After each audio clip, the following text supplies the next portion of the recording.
to make a clutch like that happen in the grand finals. It is not easy, ladies and gentlemen.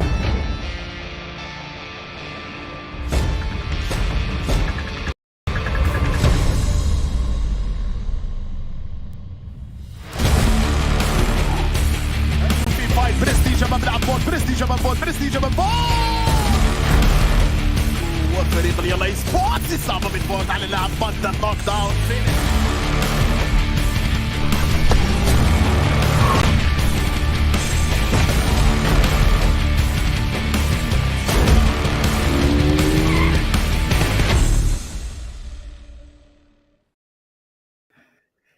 Welcome everyone back to the final day of the first Super Weekend here at the PMPL Arabia Spring Split 2022. Myself, Hanwolf, and Zute on the desk with you for our final match. But let's not forget, of course, our beautiful sponsor of the PMPL Arabia, Oppo Reno 6 series, with upgraded performance and upgraded fun. Celebrate your winning spirit with a brand new Oppo Reno 6 series, the designated smartphones for PUBG Mobile, Middle East, and Africa Esports 2022. Zute, one more day, 5 more matches. How are you feeling joining me on the desk today? I mean, we're nearing the close of the first Super Weekend, and I think we've seen a lot of upsets, I would have to say. A lot of teams that we don't necessarily expect near the top doing quite well, and definitely some teams that we were, gunning for that we thought would do well on the first Super Weekend, having a little bit of a slower start. Still, though, talking about those teams, we've got to jump into another interview here, this time with YaLLa Esports.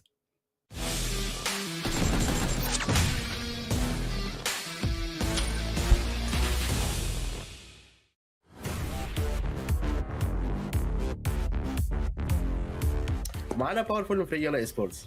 باورفول طمنا عنك، يا رب تكون بخير. الحمد لله بخير يا رب دايما يا رب. باورفول عندكم تغييرات، هل قمتم بتغييرات بشكل عام على الفريق؟ يعني من السنه اللي مضت لحد هذه السنه، هل قمتم بعد التغييرات الجذريه لفريق يلا ايسبورتس؟ اي صار تغيير الفتره هذه، تغيير شبه جذري. 3 لاعبين انضموا للفريق الجديد. بناء على هذا التغيير، ايه هو توقعاتك كباورفول او يمكن كفريق يلا ايسبورتس للموسم القادم من البي ام بي ال؟ اكيد متفائلين خير ان شاء الله، وباذن الله من توب باذن الله. باذن الله.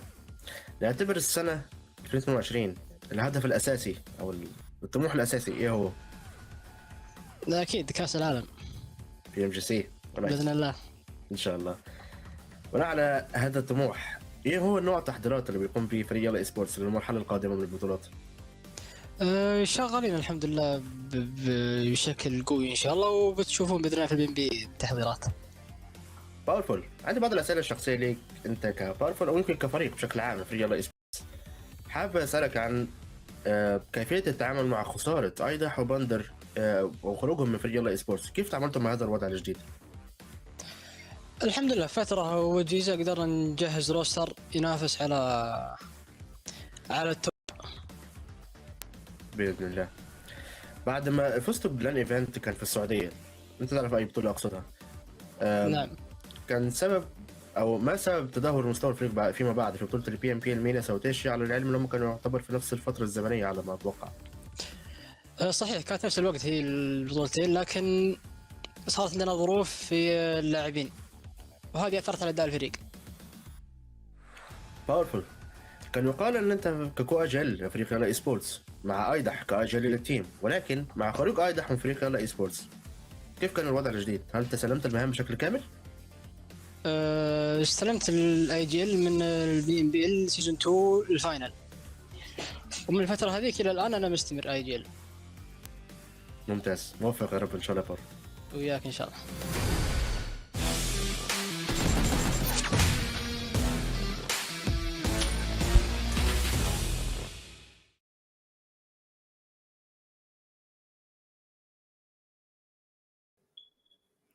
Just heard there through from Powerful of YaLLa Esports. And one thing actually that you said which interested me was Ida being what used to be the team leader now for them has left obviously YaLLa, and their Powerful is now the team leader, which is what they call Eagle there in the Arabian region. Zute, how does that affect them though? Because they seem to have been struggling so far in these 2 days of Super Weekend.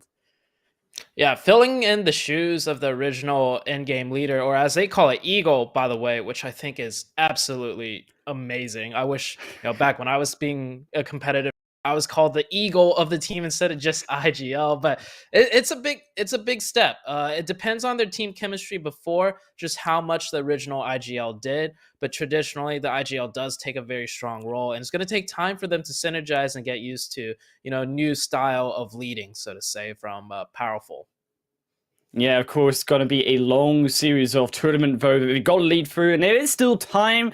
Keep in mind here, Zute, for YaLLa Esports to redeem themselves, particularly in today's 5 matches. And I think we're going to get in through to the format here, and I want to explain it to you, and obviously everyone at home who is just joining in onto the PMPL Arabian region. And we, of course, have had our league play for the first 2 days this week. And now we're on the Super Weekend, where all of those points of these teams have been gathering our top 16 from that league play.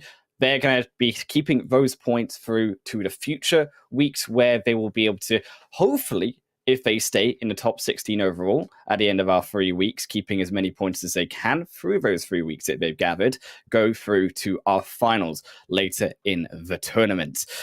But Zute, that is still to add a lot of differences that can be made, and particularly when it comes to not only getting the points for the Super Weekend, but the prize money here as well. Of course, you've got to mention the Super Weekend winner chicken dinner, 1,000 per win. Yeah, so not only are these teams fighting for the points, but they could quite literally earn $1,000 each match. If they just get the chicken dinner during the Super Weekend, we're currently on the 3rd day of the Super Weekend, that's $1,000 in their pockets, and that's a lot of money, and it stacks up. If you're able to, get at least 1 win a day on the Super Weekends, that's 3,000 right there. And speaking about 3,000, I do believe the team of Rico Infinity has already gotten 3 chicken dinners. They're already 3,000 deep in their pockets, and there's still 5 games left today. They can maybe just win 1 or 2 more, or who knows? Maybe they could get another 3 just today. Yeah, they had 2 on that first day. They had 1 there on that second day. And now is to check out if they can obviously keep themselves going on our 3rd day of games. So, and to check it out, of course, our maps will be the same here as Zute. Erangel starting us off, and Erangel to close us out at the end of the weekend. The Erangel sandwich, as I love to say. But got to mention that there is a rogue, though, inside of these 5 maps, and that being Sanhok. Oh, yeah. Sanhok is always a tricky one to deal with. But I feel like these teams are very familiar with this map rotation, this format. It's the same as last year, PMPL coming into the Super Weekends. And for everyone just tuning in, I know it's a Saturday. Maybe today's the first day you'll get to, watch. Well, we'll show you guys, how the teams have been doing overall. But let's just say there might be some unexpected results. And as far as the teams competing in the Super Weekend, keep in mind, we do have 20 teams in the PMPL. The teams that are grayed out on your screens are the teams that didn't make top 16 on the regular league day, which was a 2-day scenario. But you can see here, the 16 teams that we do have competing right on your screen. Yeah, of course, unfortunately for those 4 teams, they're not going to be competing. But for all of our 16 teams, they have been for the last 2 days. And to check out where they are right now here, Zute, it was a pretty hectic day yesterday in the change of those leaderboards. Rico still on top, but below them, KAMIKAZE now in 2nd, Twisted Minds 3rd, even Revolution, they're bumping themselves up all the way to that 4th position. Yeah, it's great to see Twisted Minds up there. I know the player of Rolka is a very veteran player, so that veteranness does come into play here, getting his team overall up to the 3rd. But of course, it's not just him, it's the team effort. And yeah, Revolution doing really good. You were telling me KAMIKAZE was one of the teams that really stood out for you, and I can definitely see why. They had a huge, immense day yesterday. Massive game on Erangel. Then they came out with a great chicken dinner as well. Got to see what they can do in today. I think 1Million Esports we saw on that first page also bumping themselves out of that second half of the leaderboard. But there were some teams that weren't able to do that. And as you can see, there are some disappointments, I think, here, Zute, as well. Particularly at that bottom of the leaderboard. Dunak still to get off of that 16th position. Yeah, Dunak kind of stuck down there. Another team, Nigma Galaxy, and I also kind of got to call out YaLLa. YaLLa, I feel like, they did, have a little bit of a change in the sense of how their team works. So I'll cut them a little bit of slack. But as far as Nigma Galaxy goes, this roster is the roster from PMGC, if I'm not mistaken. And to see them struggle this much, I would cut them slack if I saw them had more elimination points, because during the PMGC, Nigma Galaxy was one of the highest scoring teams with one of the lowest scoring when it came to eliminations. So if they were changing things up and trying to get more eliminations and try and figure out, their weakness in terms of getting those elim points, I would give them some slack. But even here, towards the near bottom in 15th place, they're still low on the elimination. So it gives me a big question mark as to exactly what they're trying to do, why they're struggling, if they're trying some sort of new strategy. Yeah, I think 963, the other one on that leaderboard, they were actually on almost the top of that leaderboard at the end of day one there, but they barely gained anything when it came to that second day of games there, Zute, and as a result, also find themselves lower on that leaderboard. But obviously, to head back to what you mentioned, Nigma Galaxy, I actually wanted to add on that this is something we've been talking about through the first day, the second day, consistency being the aim of the game. And to see Nigma Galaxy being in PMGC, being a consistent team, getting third inside of the finals, not having that replication though, how do they improve? It is a marathon, not a sprint, right? This is the first super weekend. The only saving grace I would have to say for Nigma Galaxy is that being such a veteran team, they know there's 2 super weekends left. They probably feel confident enough to get into each of those super weekends, to get into the top 16 overall when we compile the 3 weekends together to make it into the finals, right? As per the format.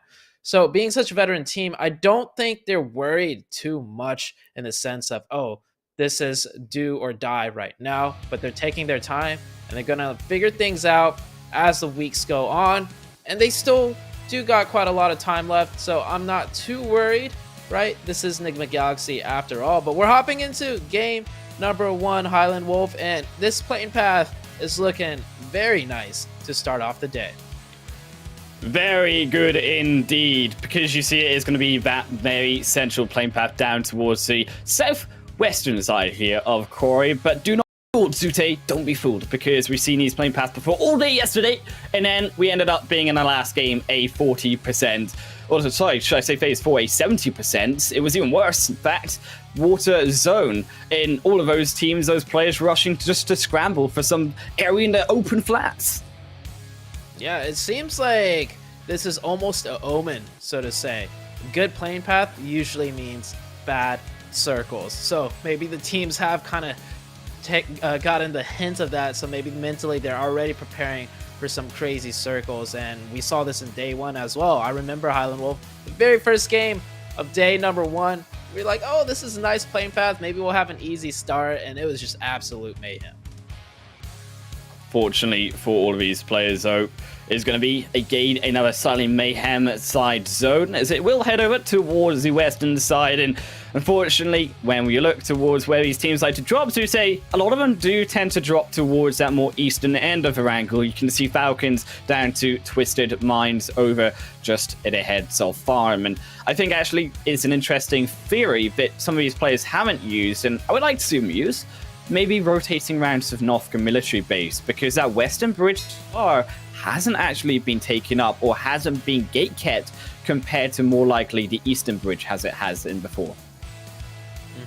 I would have to agree with that one there. And with this circle, I think we're in for more of a regular game. I can't imagine what kind of hardships might lead to a crazy zone ending, other than the one that we saw all the way up in the northwest of Georgepool.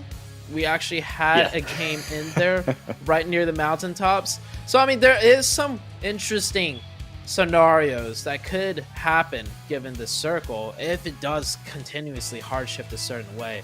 But I have a better feeling about this one. I feel like this one's going to be more of a slow, regular pace game with nice pacing all throughout. Zute, every time you say that, every time anyone says that as a caster, I get very nervous. my heart starts to go, and it's purely because every time we save that Zute, the zone goes crazy and it loses its mind when it comes to trying to kill these players. And unfortunately, for these players, they've got to deal with it, and they have dealt with it for what has been the better half of this entire week. So it's almost like the abnormal is becoming normal for them. That is true. That is true. I think it's a good skill to practice too, right? Get used to the abnormal, so no matter what situation comes your way, your team will be prepared. Speaking about being prepared, right? What team right now do you think will show up, today? Like, they came into day number 3, had a good mental reset, or maybe, they carry that momentum from yesterday. We saw yesterday 1 million closing off the day with a really big chicken. Like, what team do you think today is going to take the spotlight and be the one that really gains a lot of points? Okay, so I'm going to give you an honest answer here, and I'm going to give you my real answer. So my honest answer is going to be Rico Infinity Esports. I think that they have been consistent, particularly on Erangel. The way in which they patiently rotate is different to the rest of this lobby. The rest of this lobby tends to go into the center of the zone by phase 2, phase 3 at the max, which you could say isn't the best idea, best strategy, but it's what we've been seeing. And then I've got to go to my real answer, which is probably going to be Revolution, honestly. I felt like Revolution, particularly coming off that last game yesterday, we had a big high. They kind of scuffed it towards the end. They barely missed out on that chicken dinner. Of course, 1 million were the one to take that away, but I have faith that with their overall consistent performance and now their great result in the league, they can do well again today. Okay, I like that. I actually really like that. Yeah, I'm looking at Revolution too. They don't have a chicken, but they're 4th overall. So the fact that they don't have that extra grand in their pocket could be a motivator, right, coming into the last day. Because after today, we're back to the regular league week, and there's no more $1,000 per chicken dinner until the start of the second Super Weekend. And Team Revolution, they're doing great. I think they could just push it a little bit harder to start getting those chickens. But I'm kind of on, to be honest with you, the KAMIKAZE hype train.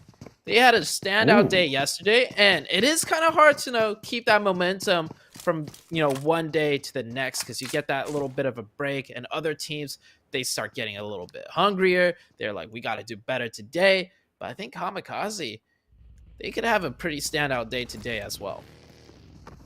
I think KAMIKAZE, to be fair, is another one of those safer bets, right? But also surprising bets, because KAMIKAZE, we were talking about it pre-show, is they are new to the PMPL Arabia as an organization. Yes, the players, like Kante, for example, are very experienced, but to bring yourself still onto a new organization, possibly new coach, possibly new management, it does affect the way in which the players play. And to even still bringing the top level of standard that we would expect here in the PMPL Arabia, as you could also argue the 3rd best region in the world, that's what we're looking for, and we're looking for that consistency that KAMIKAZE are bringing.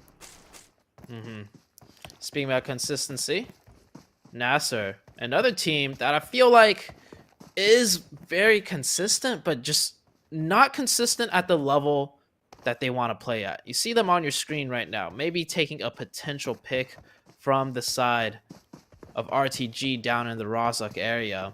Hassan scouting around, being quite careful. He's not peeking his head out too much. I think he's just trying to gain info, not really look for a knock or a confirm, so to say. So he's just setting up here and making sure this hillside doesn't get taken, so his teammates in school don't end up getting trapped inside. So a little bit of pre-planning right here. Good to see.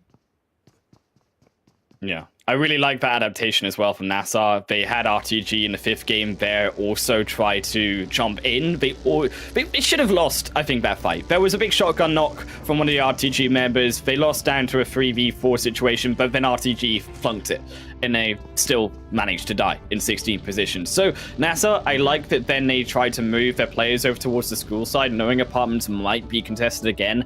Also bring a player up towards the end of to Roadhog, where RTG are supposed to be going based on where they've gone in the past. And that's the adaptation I'm looking for. I'm looking for that revision after the games are done at the end of the day. How can we adapt ourselves to then change our strategy so we're not being predictable? Because when you look also to the south side, it's a similar situation with Evolution here, where you had a Hahe constantly dropping in around that south coastal line of mainland Erangel. And now, because that's been taken up, that adaptation where they move all 4 players down to the south, that worked out for them because now they're not losing or being pressured by a 1 versus 4 situation.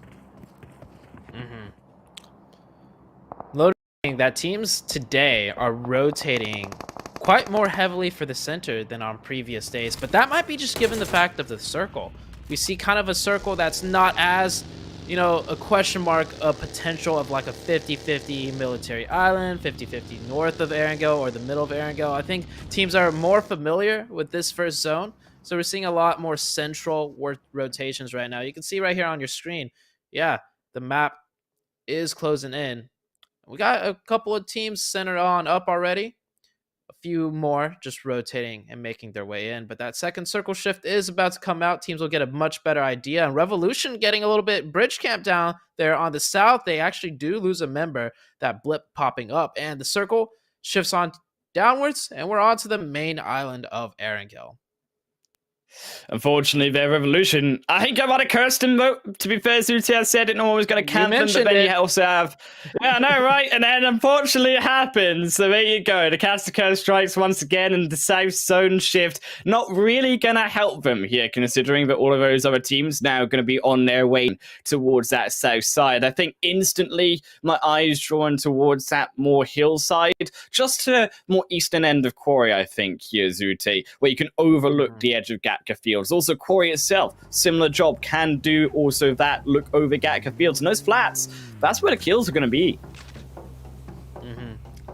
So Conqueror Iraq, the team that was camping out the military base island side of Revolution. Stalwart Esports also losing a member right there. So we got 2 players down for now. Quite some more to go. And oh, YaLLa holding a split here.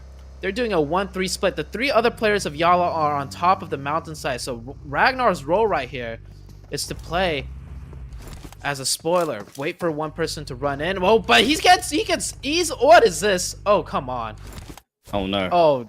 Oh, he knew. Oh, oh my gosh. What is this split by YaLLa? We were talking about how this team is, you know, performing a little bit under leveled, and we see here that was just...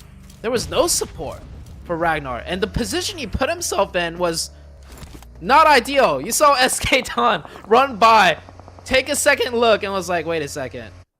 Wait, that's a person standing there. That's not the wall that I was thinking would be there, but yeah, they knocked out a second as well, and unfortunately, yes, also you can see, well, there was a knock against also Rico Infinity Esports. However, it's still going to be so much worse for YaLLa losing that player, and then also losing their entrance down more so into that zone. Keep in mind that that was a southern shift in YaLLa. They need to go through that path of Rico Infinity. Elsewise, they then have to make a bigger rotation and possibly get caught by some of those teams rotating around, I would say, the western sides.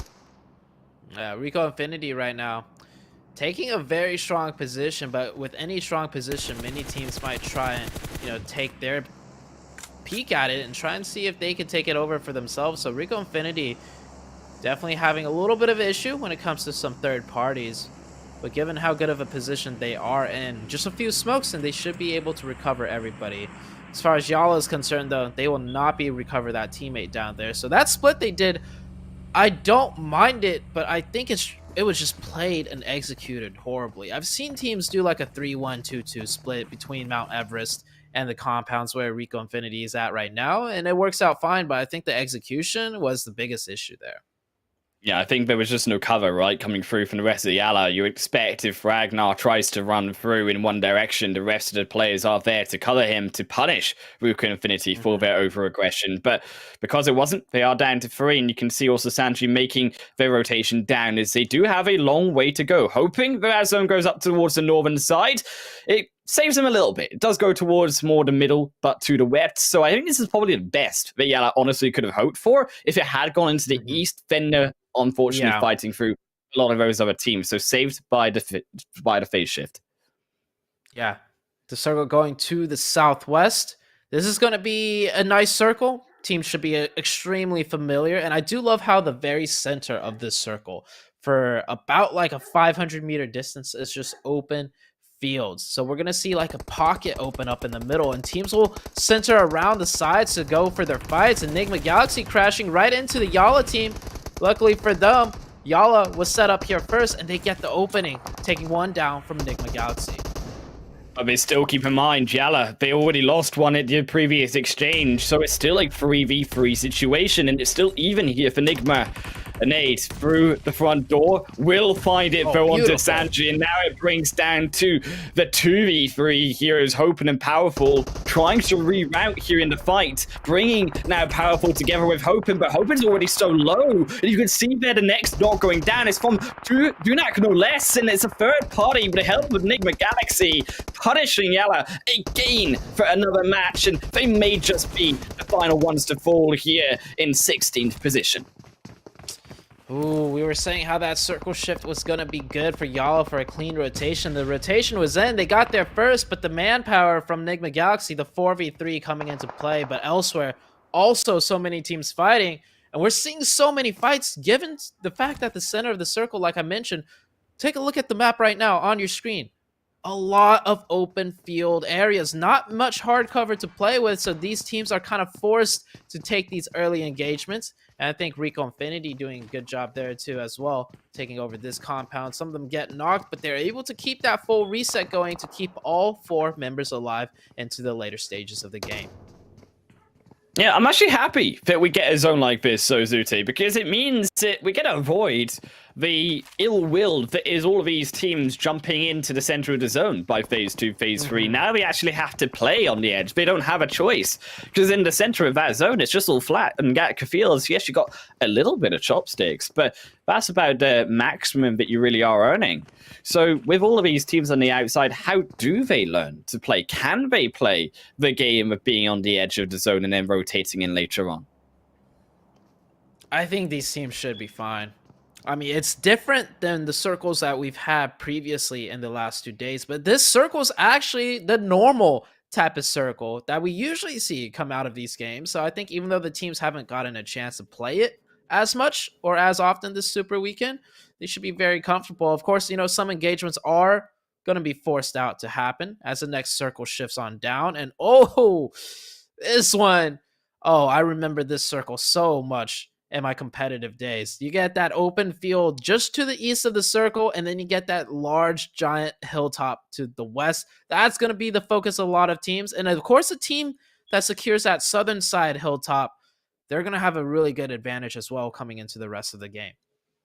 I'm not surprised there was 1 million here, because they were 12 in that first game yesterday. They got a chicken at the end of game 5 yesterday too, and they're looking amazing, quite frankly, from day 2 on Erangel, and to see if they can now hold that circle though, because we also saw the difficulty of holding a position with so many teams jumping in around you, particularly on Sanhok actually in game number 4, where there was this cluster of teams and all of them ended up falling. None of them survived because none of them could hold that position that was so strong in around Quarry. So as a result, yes, this may not be Sanhok, but can they hold it here at least on Erangel, the more basic, you could argue, of maps that you should be more knowledgeable of?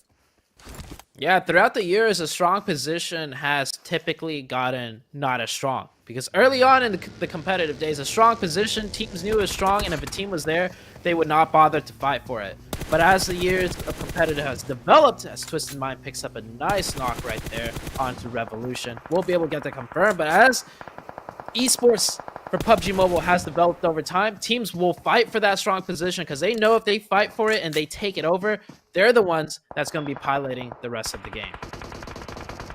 Revolution. They're not quite done though just yet. I think, as you say, they want to try pilot something else here against Twisted Minds, but nothing will occur. Dami shuts it all down on the knocked QHT, and they'll fall down to 14th position. But Twisted Minds, they do also have themselves one knock against them. They find a revive. 1 million Esports there, even with Jabal on the off angle, so far away from the rest of his team, but I love this position to spoiler out the rest of these teams on the south side, who will be making those wider rotations, even wrapping around from the south to come back up into the hillside where 1 million are. Such a great position, which cannot be pushed so easily. Rico, Infinity Vote, also in the fight versus NASR is 1v1. Ida finds one. It is, yes, it is a 1v1 down to him, 3 on either side, but can he find them? He's looking for the kills. He finds the first onto one Ida. He's missing all the shots, and it's not good enough for Sam, but a drop shot finds it, and Rico silenced down with the upset, 13th. Hassan with that drop shot coming clutch right there. And oh, they were about to get third party, but we're off to another fight. This one coming out from RTG Esports versus the Kamikaze team that I was talking about. I feel like they could have a good day. Back onto the NASR fight. I mean, this one's not looking good. Hassan's getting full third party. You saw 3 of his teammates knocked. Not a chance for any resets. And there we go. 963 coming in. Taking advantage of that opportunity. Very good job by 963 Egypt. You see, they're up to 6 eliminations as well. They only have lost 1 player, that of Zuxi. But that's fine. 6 elim points is looking good for them. And they managed to keep 3 players up alive. On the northwestern side, another fight breaking down between Falcon and KURD. 12. Looks like the Falcons do have the advantage here, as KURD is forced onto the low ground down to 1 player. But here comes Enrod for the third party opportunity. I absolutely love how this zone is playing out. The next zone is where all the action is at, Zute. Is here, you got Rad as well, the third party. You can even count K12 here. KURD 12 is at 4th. Is Rad stepping further forward. They've not even noticed Surprise here, and he's surprised one already with a nade. He's put the smoke down. They've actually blocked the vision of Surprise, but he sends out another. Goes wide, only tickles him down to half HP. So that's also coming off the other side, but he has an eye on every single one of these Rad players.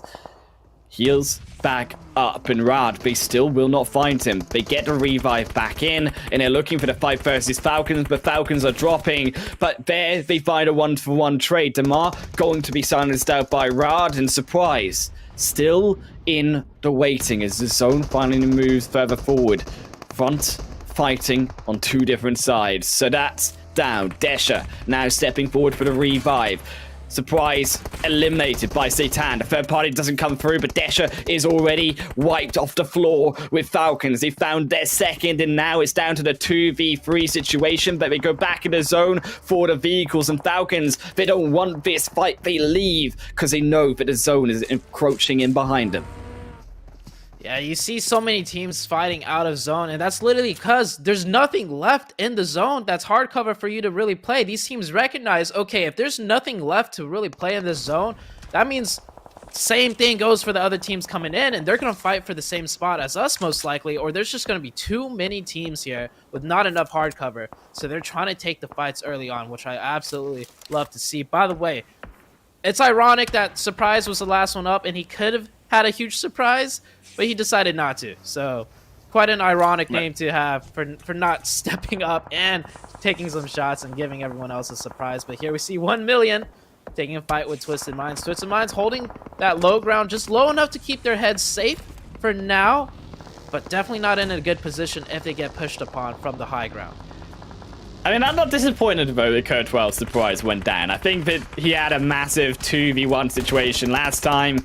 He can have it again. It's unfortunately though, Twisted Minds, not so fortunate. They will go down, another one into zone, and now with only 3 players remaining, 1 less vehicle, they're losing options here as Rad. They'll fall down before them, at least 1 extra position, but in the smoke you can't see anything versus the fight, and you can see the lack of vision, but the spray is good enough for Twisted Minds. Down, but 1 million, they're down to 1 player as well, and Jabal, I don't think he's long for his world.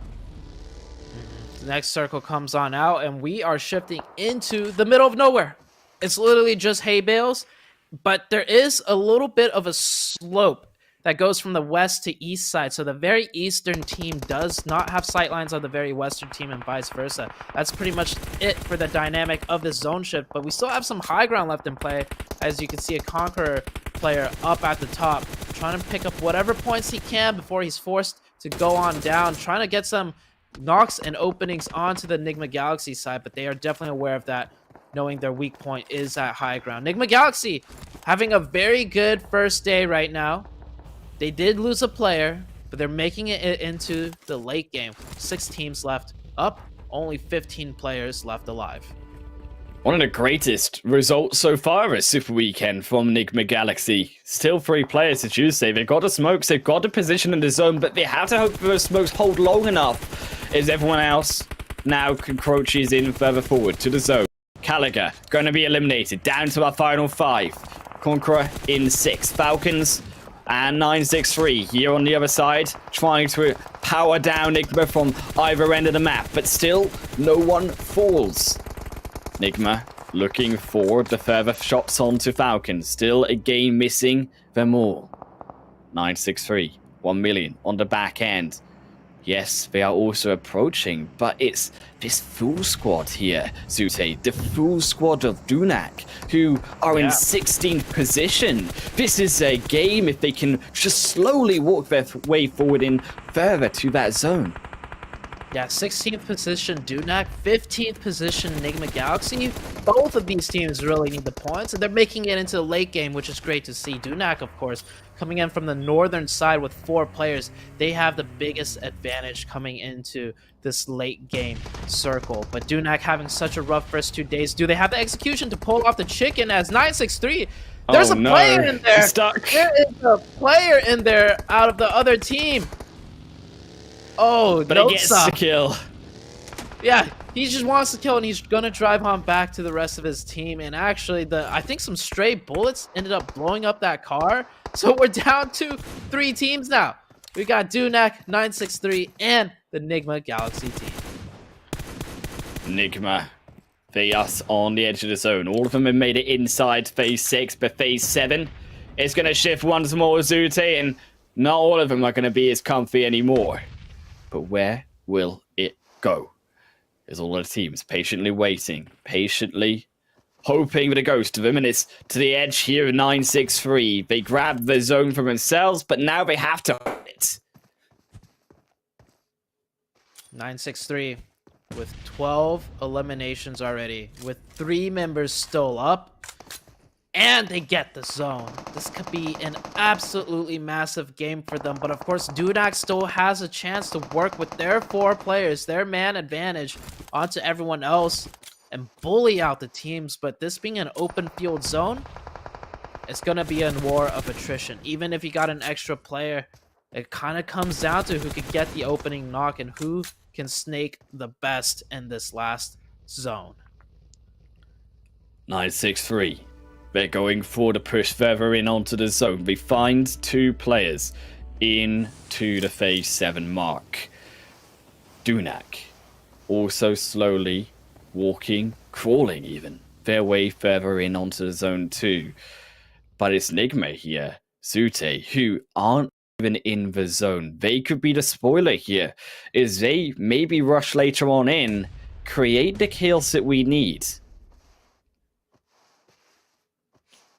Yeah, Nigma Galaxy definitely coming in a little bit slower than everyone else. We see the smokes out of Dunak being used very well to cover some sightlines, cover some splotches of the map, just to get them to be able to inch ever so closer.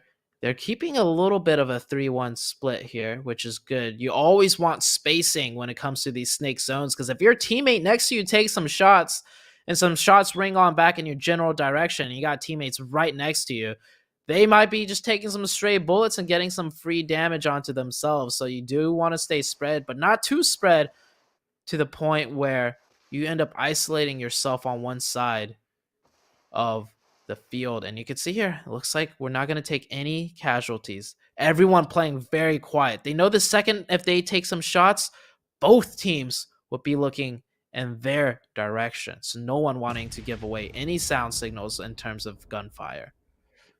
Ooh, but the sound signals are coming out strong from NOSA. The vehicle straight on into the smoke makes it as obvious as you like, and the nades come through I don't know equally what that and was. rightfully punished. I'm not sure what was even going on. Yes, the smoke was nice, you block out the view from Nigma, but then you actually just hurt yourself by driving on into it. Messi will also be caught there, but sidesteps to the left and will be able to avoid the bullets from Nigma Galaxy. confirm on a second knock as Dunak also, they will open fire. 963, they were the ones who made a mistake right at the final moments. 2 down, it's only Messi alive, but Hamodi on the first gives himself away, and Dunak, they find the knock, but it's the elimination through from 963. 13 now for them. We're down to a full team of Dunak and Nigma Galaxy 963. It might seem like they have 2 players, but they cannot go for a revive in this field zone. The second they go crouch for that revive, they're going to get taken down. So it's a 4v1v1. This is looking really good for Dunak. And Lath, he hears Ralph shooting. He throws that nade. It looks good. Is that a touchdown? Oh, close. So close. But Ralph will scooch on out with 60 HP left. 1 player of Dunak goes down, but they still got 3 up.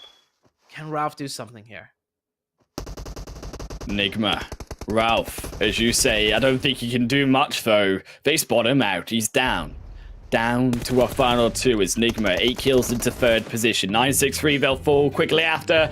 And Dunak, they take the chicken dinner of the first match here, Zute. It was a slow burner here for our first match, but very much needed for our, quite frankly, 3 teams that are close to the bottom of that leaderboard.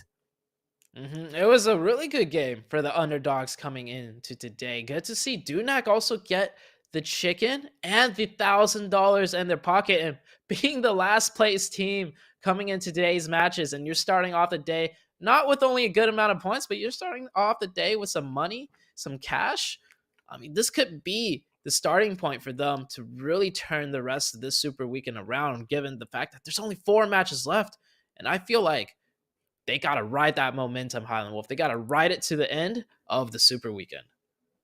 But they've got 4 matches still to go, Zute. They've got to show us even more than that one game. Everyone in this PMPL Arabia is obviously capable of having one great game, but we're always looking for the big consistency with a capital K at the start of it, because that is what we are searching for by the end as we get onto those finals. But to close out the first super weekend and get these extra points is still going to be important, because you are creating a buffer for yourself here, Zute, to then, if you miss out potentially on one of the super weekends in week 2 or week 3, you don't have to worry as much because you've got some points under your belt.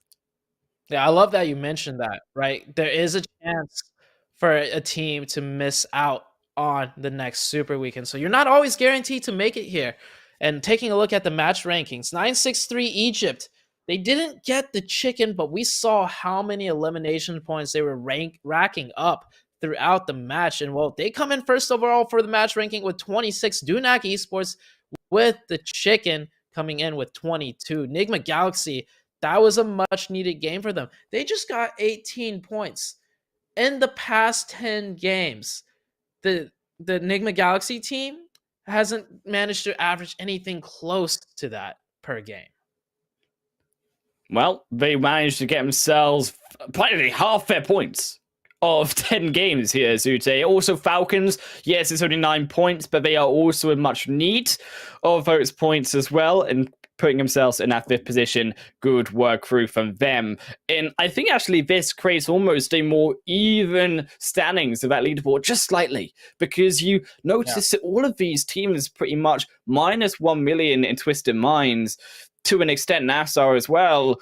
They were all on the bottom, 2nd page of that leaderboard. And now to see them moving up, and to see is we look at the second half of that leaderboard as well, you'll notice it here, Zute, that's where all of the top teams are. Yeah, Rico Infinity, the number 1 team, only getting 3 points, right? We got Kamikaze, who was the number 2 team, only getting 3 points. And Revolution, you were picking them to have a really good day coming into the last super weekend day. And they start off, not only do they start off with a 0 point, but you also caster curse them in the very beginning. You were going out, the Western Bridge might be clear for this team, and then they lose a player, and then they finish off with 0 points. So I don't know, man. If Highland Wolves is picking you to be his team, good luck to you guys. Yeah, I mean, I even cast a curse Rico, right? I said that they were going to do well too, and then they ended up in practically almost last. The only reason they got points was because they got them from their kill points overall. And now I'm hoping that they can come back in the second game, but I'm not going to say anything because I feel like if I say something, Zute, I worry they may just fall down even there. So I'll keep my mouth zipped here for the second match. I mean, I've also got to hand it to you, though. You don't get out of this one so easy. Who are you really looking at from this first game to get in good on Miramar? For Miramar, Miramar is almost a harder map to predict than Sanhok, in my opinion, because it all comes down to that very first circle, right? But seeing Nigma Galaxy kind of, getting their stuff together, and Miramar being one of the highest skill ceiling maps to play, it's the most difficult, in my opinion, in terms of versatility, adaptation. Like, you need a lot of map knowledge for this one. I'm going to give it to Nigma Galaxy because I know they got the experience. I know they got the knowledge.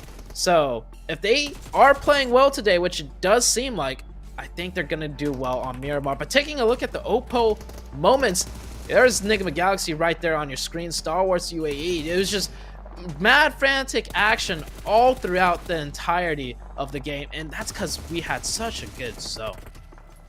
Yeah, phase 4 was really where it happened. A lot of teams, a lot of fighting. We went from fight to fight to fight to third party was really where it happened in the action stations here. And yes, a brilliant nade through, nades here and there, but it came down to the final few zones here. For those who did manage to get in, it was these underdogs who searched quickly for that position into the zone. And as a result, you can see that, yes, all of them bring out some skill that we hoped they were looking for to bring out in this Super Weekend. Oh, that... Do we want to talk about this mistake right there? Like, what? No. Like, they had a good game up to this point. Let's not ruin too much today. Okay. But that buggy though, it's just that was buggy though. That's one of those moments where like you're playing a game and it's like 20 minutes in and your brain just has a lapse. that's what happens. You kind of shut off for like 2 seconds and then you realize what you did and you're like, uh-oh, here comes an aid, and then you die. I mean, I get the idea, right? They're using that smoke, they drive the buggy in, they use TPP from inside the vehicle. It works in very certain situations, but that was definitely not the one. But hey, it's a learning point for them. And you're right, 963 still had a really good game. They picked up a lot of elimination, got the most amount of points in that match, even though they didn't get the chicken. So I'll cut them some slack. Cut them some slack, but we've got to see if we can keep it up in game 2, as we'll see it there. And you guys after a short break.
Welcome back, everyone. We're here after the first match of the PMPL Arabia Spring Split 2022. Of course, myself, Alan, and Zute with you for our final day of the first Super Weekend. And it was, though, here, Dunak, Zute, that took the first game of the 5 that we got today. And to be fair, I think they really needed that game to get up on those points.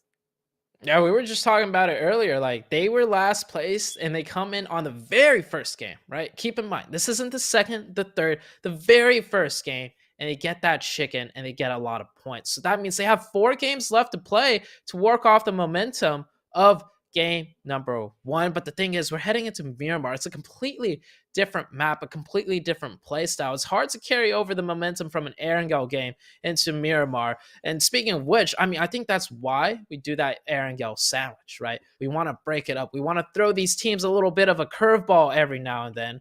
So the question is, can Dunak do well on Miramar as well? Another team that did well, that needed it, Galaxy, right? I'm willing to bet more on Nigma Galaxy and doing well on Miramar. To be fair, if they can continue this consistency, I have some more faith, I think, in Dunak and Nigma. I'm slightly still concerned, though, about that consistency. They've got to be able to push forward. They've got to be able to prove, not to us, but to everyone as well, you guys at home, that they can reach up on those standings. Also, to be fair, it was a great game through from some of the other teams in that bottom of the leaderboard. Is 9-6-3-2 Zute taking themselves up on the win. And it's not only, though, 9-6-3 who did great, though. You could also having this beautiful production, all of this juiciness that you can see in front. That's from our official streaming partner, Nemo TV, bringing you every day of action here at the PMPL. I gotta go back to my point, Zute. You're not dodging it. What do you think of 9-6-3? I mean, 9-6-3 is... They may have not gotten that chicken. They may have, made a little bit of a mistake, a little bit of a slip up with that buggy play towards the end game. But they came out with the most amount of eliminations and the most amount of overall points. So another team that could ride that momentum. And I keep saying ride that momentum because all the teams that did well that last match were the teams more towards the bottom of the overall after the first 2 days. So it's like a nice little change of pace to see a potential shift from the bottom teams starting to do better coming into the last day of the Super Weekend. For the very first week, though, of the Super Weekends, we still got 2 more Super Weekends. A lot can change. Right, and that's 2 weeks of action. You guys at home can follow all the action on with, of course, our beautiful social media array that we have below, where, as we say, you can find us all on that social media there and jump in onto the conversation using the hashtag PMPL on YouTube, Facebook, Insta, Twitter, or TikTok as well. And to be fair, though, also to some of the other teams, we talked about 9-6-3, we talked about Dunak, Nigma. I think actually another big surprise, and as we jump on in to, I think, the next game, really the thing I'm looking out for, should I say the team that I'm looking out for, is CONQUEROR, because I felt like they were just one little push, one small mistake away from possibly also taking that game. Okay, so I'll cheer for the team that you're scared to cheer for because you already cursed them, right? I mean, I put Nigma Galaxy on. I think, I'm not too worried about caster cursing them just because they're an experienced team. But the side of Revolution, I agreed with you in the pre-show. Like, yeah, I think Revolution, no chicken dinners. They were top 4. They were the 4th place coming into today before the first match. That kind of should give them a little bit of a drive. Like, hey, we're doing really good as a team. We're just missing that chicken. So, I mean, the first game, we'll not talk about that, right? We'll not talk about that one. But coming into Miramar, hey, this could be their map. This could be their one to take home that chicken, to get that $1,000 in their pocket. And, well, we'll see very soon as we are on the map of Miramar. And the playing path is looking like it is pretty good, actually, if I'm not wrong. Yeah, that's a pretty good one. We know what this means, Sute. if we've learned anything from the previous days, maybe we had like the one game that was like the regrowing of the difficulty of these zones. But now I have a sneaky feeling that we're going to have in this second game slightly more harder equation to solve for these teams when it comes to getting in onto those phase 2, phase 3, phase 4 shifts. And I actually am very disappointed in one thing that we've not seen here, Zute, is that we are casting with myself, Harlan Wolf, and there's not been a Lost Leonas zone. This is like my staple. Last time we casted a PMPL Arabia in full split, and you maybe not know this, is that 7 games of Miramar in a row, we had a Lost Leonas zone.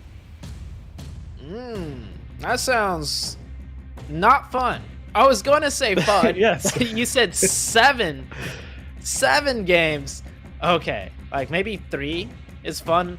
Like, okay, just 1 alone is not fun for the competitive players. But for the casters, we could take 2, maybe 3. But you said 7?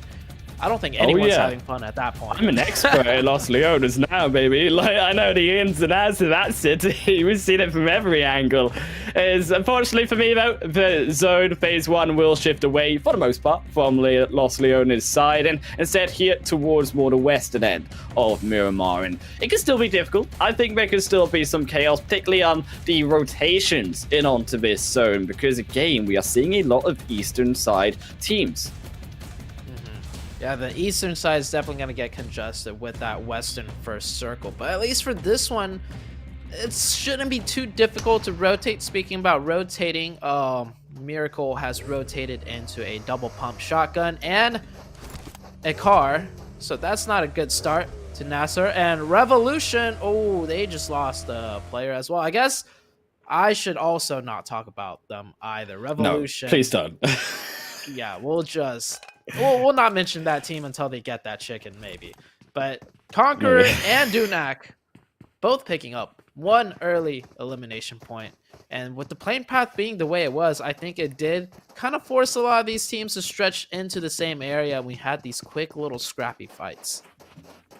Yeah, I think as well, when you look towards that zone, definitely I think the eyes on Twisted Minds as well, along that more western side, Monte Nuevo, keeping themselves very split. I think for now that is great. You also look towards YaLLa in around Picardo as well, typically have been there in the past. But as we saw yesterday, YaLLa, who stay there for slightly longer, actually were able to catch out Rico Infinity Esports and also Stalwart in the previous game, who tend to make that rotation down towards the rest of Picardo's side.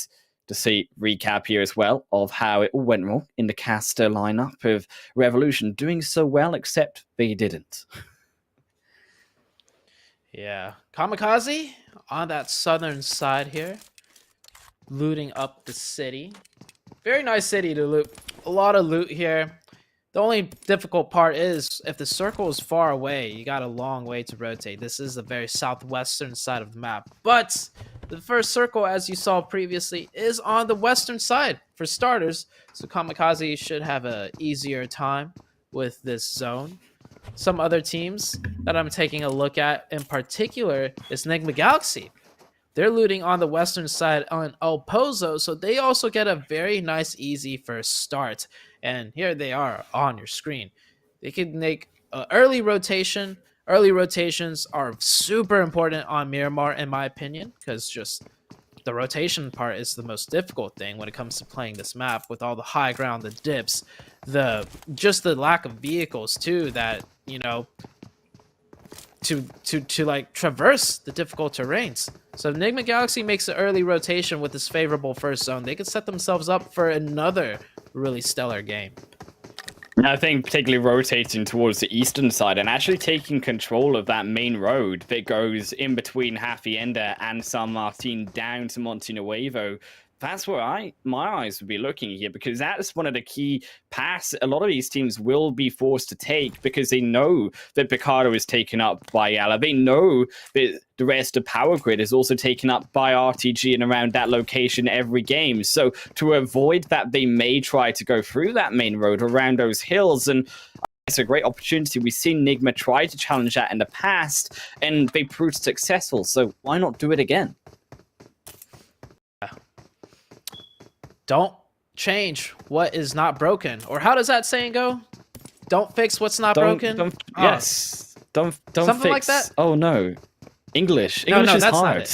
not it. Yeah, if it's not broke, don't fix it. Something, basically, I agree with you. If it has worked before, why not, you know, do it again? So we'll see. We'll see how this match plays out, though.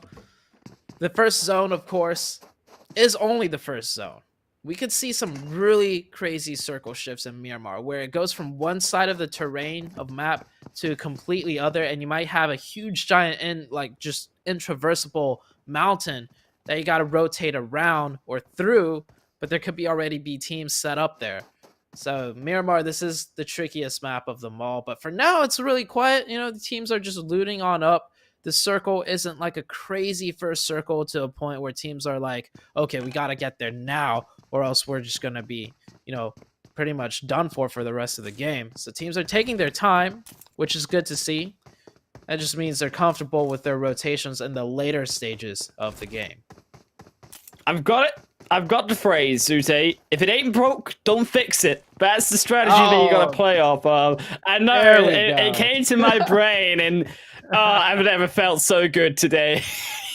That's a feels good man moment. Is we're just looking again down towards here. Stalwart also making their own rotation here from the eastern side. I actually really appreciate, by the way, some of these more Impala, Puerto Parisio side rotations, even counting 1 million over in Al Azhar, because they actually can make these wider rotations. Yes, they're going to be engulfed by phase 1, maybe into phase 2, but if they're keeping efficient tabs on where the zone is relative to the location of the zone, they can slowly make their way in, and they can actually avoid a lot of the fighting that happens on the edge of this zone, because as teams, as we know, love to be more centralized in this zone, in this region, that's a great opportunity then to play on the opposite end of that spectrum, play towards the edge of the play area, try to find your slow way in, especially considering that they're not going to have the information as some of these other teams will have inside of that zone of other teams.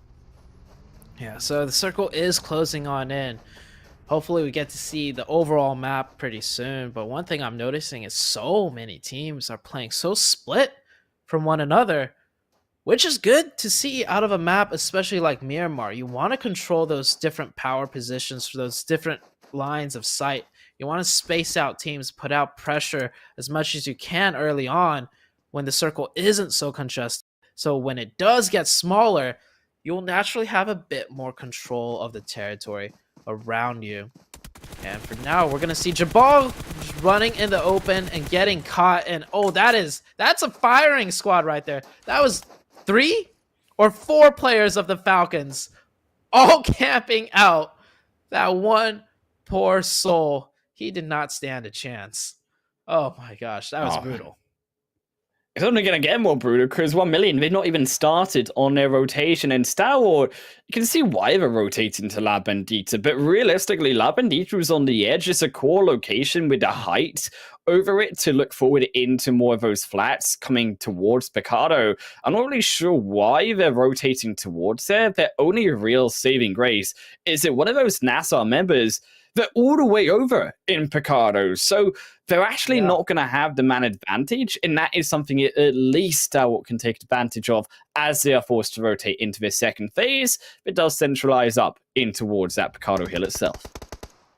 Yeah, so you saw earlier on that map, a lot of teams playing very split up. I think that's kind of a new strategy coming out of Miramar.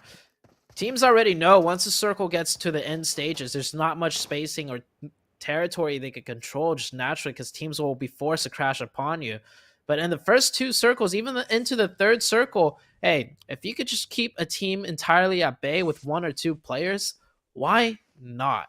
Right? That can only add to your benefit towards the later stages of the game. So many teams are taking advantage of that new strategy. You can see Twisted Minds here on that southwest, right? So split up from one another, but they're trying to lock down the entirety of the southwest as K12. They lose another player to the side of KAMIKAZE. KURDSQUAD unknown will fall down, but at least they should be able to get further, maybe even save their downs man. You can see Ramek making the move, making the rotation further forward, but Kante is there, actually looking to maybe cut off the tail here of KURDSQUAD as makes a backwards rotation down towards the more south side of this zone, trying here KAMIKAZE to cover as much territory in as much possible angles into this next phase to see what is the best solution further forwards. Twisted Minds on the top also going to be looking down at them, and it will, I think with Twisted Minds here, realistically, the bigger threat for KAMIKAZE heading further forward, if as you do what you said, where they just stay on this hill, they just wait and pressure KAMIKAZE from going nowhere. Yeah, it's Twisted Minds. They're looking to gatekeep this potentially. Or they could just play quiet enough where KAMIKAZE might not be aware. But no, they are fully aware. Of course, shots did ring out earlier. So KAMIKAZE, they should be fine though. This is only circle number 2. Still a lot of rotational options. Twisted just pretty much being a nuisance at this point. Trying to slow down this team. And if anything, they're trying to force this team to rotate away towards a different direction. So Twisted Minds don't have to worry about their flanks anymore in future subsequent circles. Twisted Minds breaking down the wheels of the car, restricting the movement here of KAMIKAZE, but they still are alive. They still have their bodies intact. But for how much longer here? As Twisted Minds move back further in closer to the zone. Phase 2 almost at its end. And this phase 3 will again only bring these teams closer. Close enough though. Our Revolution and Rico Infinity Esports is Prestige. Finding this called out member here of Al-Hahi, constantly the one solo man here for Revolution, but tends to be the scout. Unfortunately, brings his body to a risk of being shot down as a result of it. Rico Infinity on the map, and oh, we take a look at that circle shift. It might be a little bit smaller on your map, but that's a hard shift down to that southwestern side, and immediately so many teams have to get a move on. We're only heading into circle 3. That was a nasty shift as Nigma Galaxy mounting a nice good split defense here, picking up 1, but I think that's all they want because they know with that new circle they got to get a move on.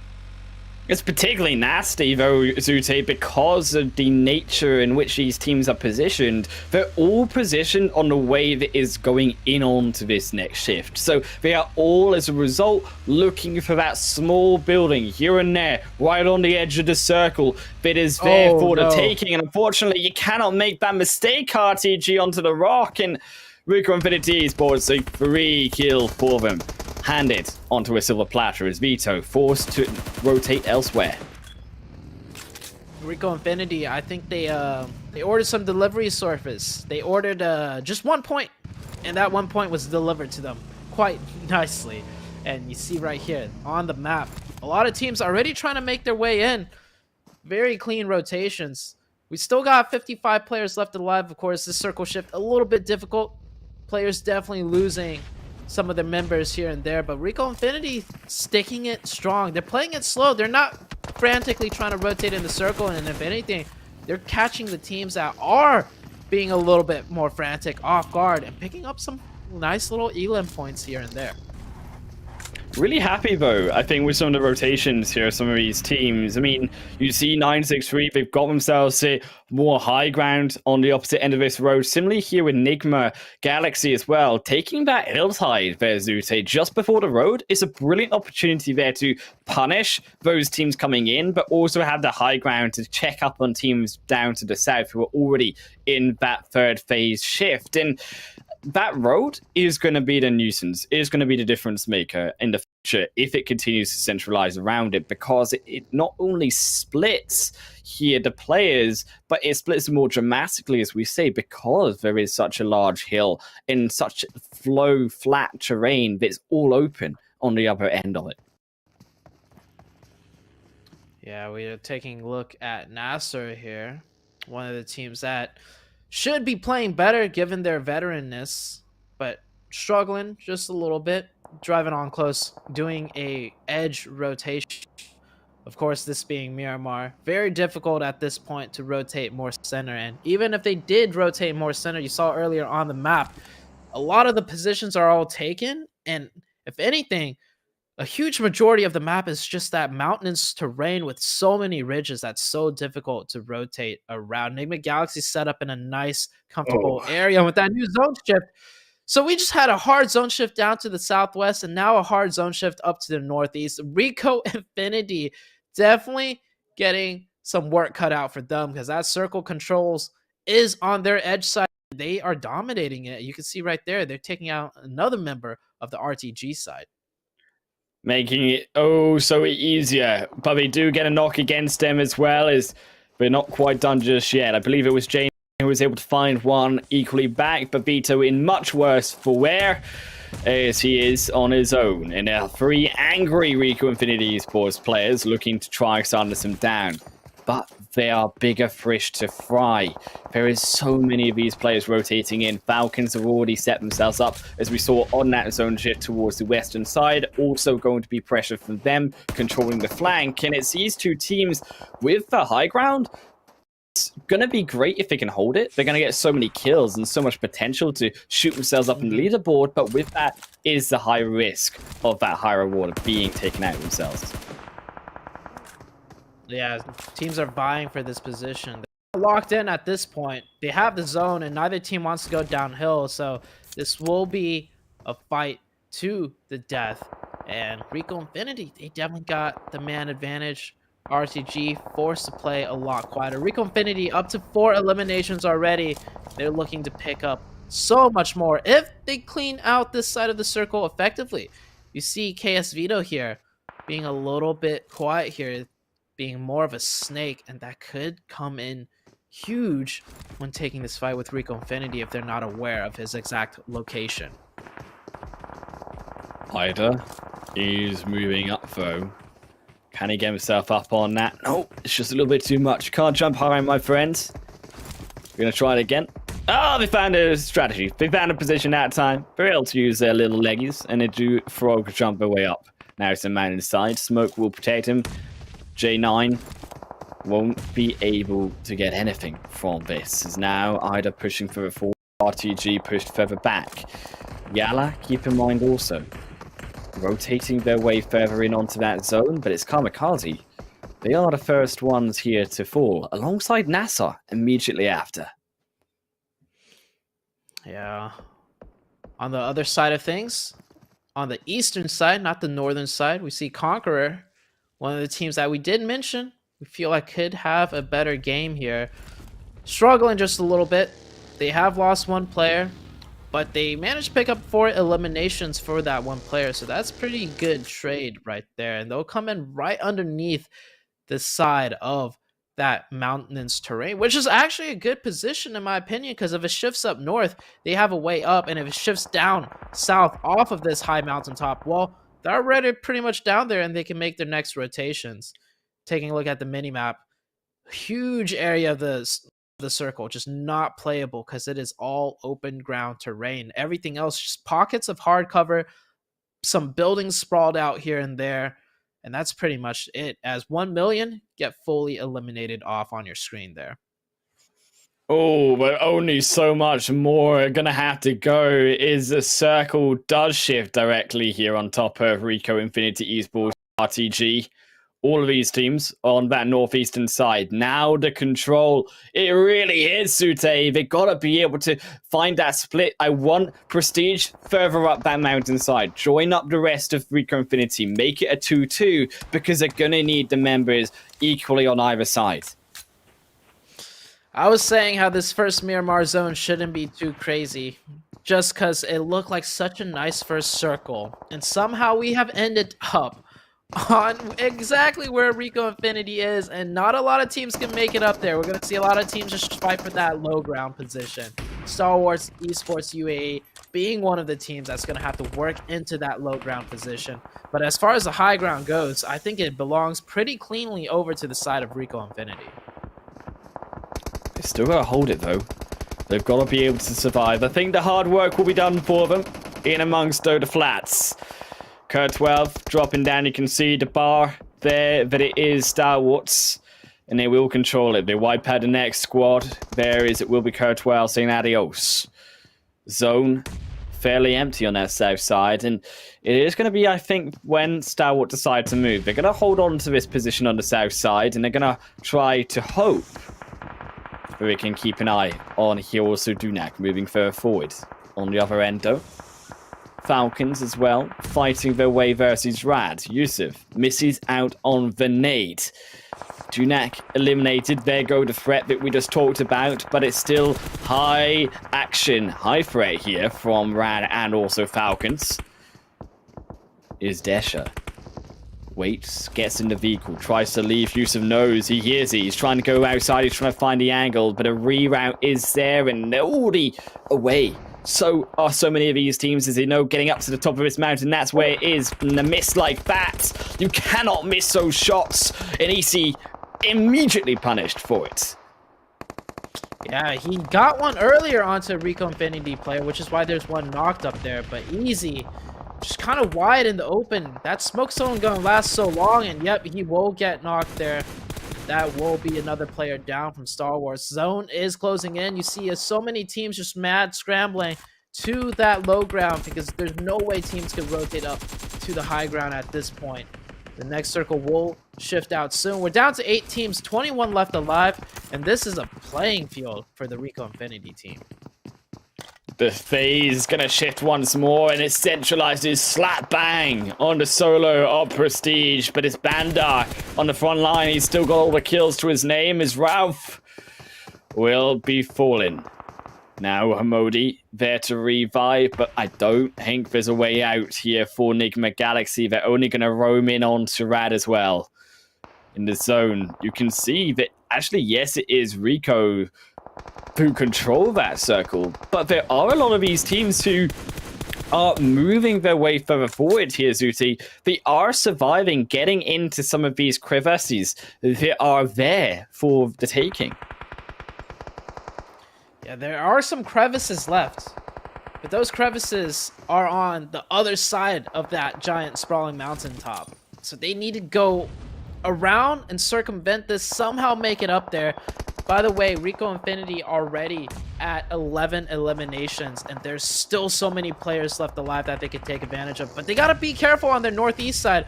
I talked about CONQUEROR, how they put themselves in a great position to either work downhill or high ground. And it looks like they're moving up, and they're trying to push up to that northeast.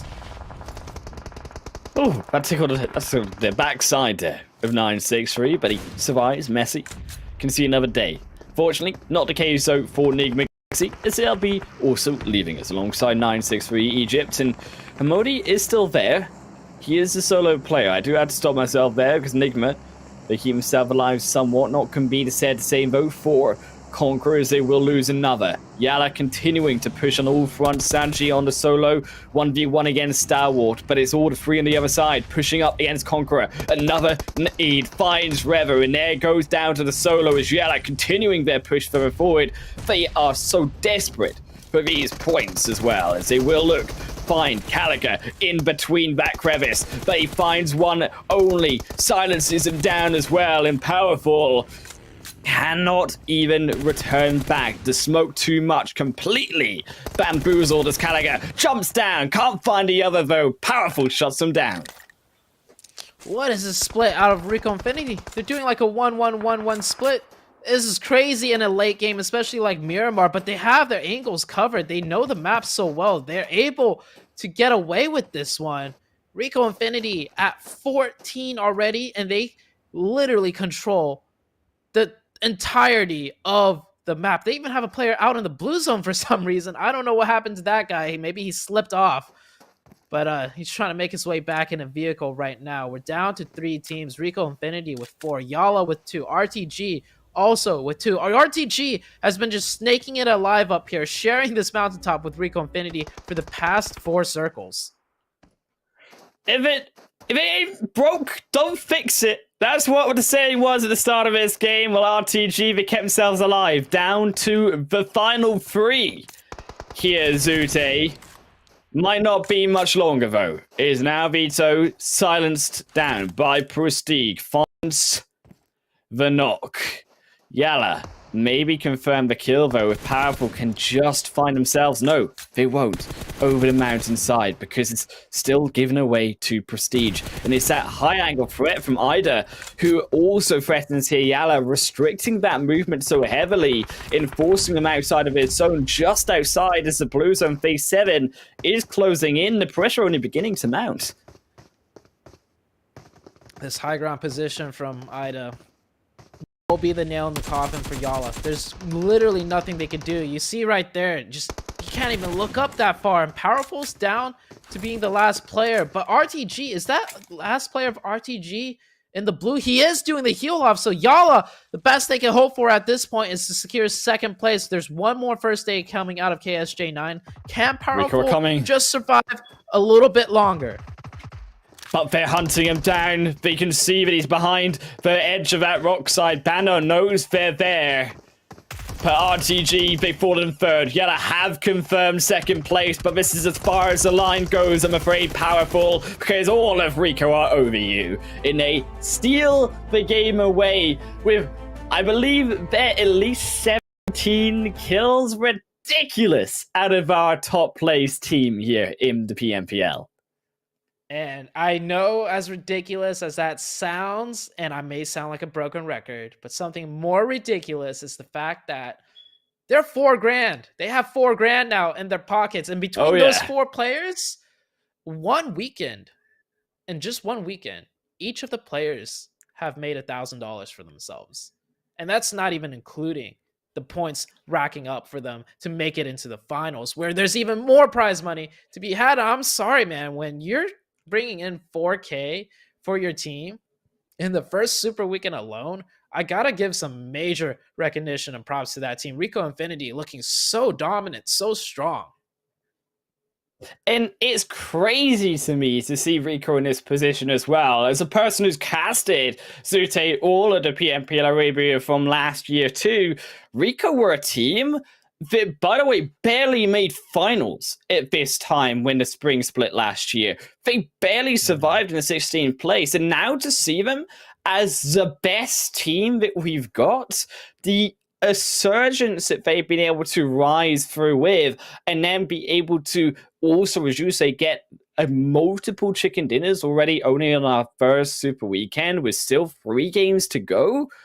It speaks of a totally different team, and a team that has learned as they've gone through from last year, now looking into this year already at the beginning of it.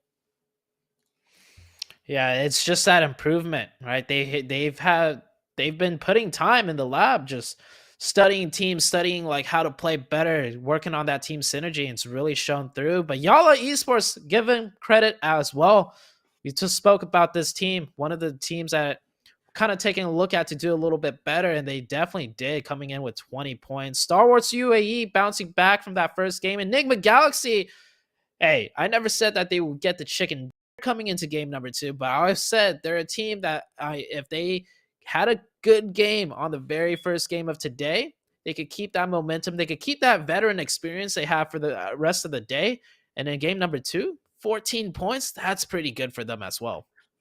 Yeah, big result there from RTG Esports, also securing that 3rd position finish, grabbing themselves 10 points in 6th position. But if we head further down, fortunately, a lot of these points were stolen away because, well, they all went over to Rico Infinity Esports, and a lot of those on the other side of the leaderboard.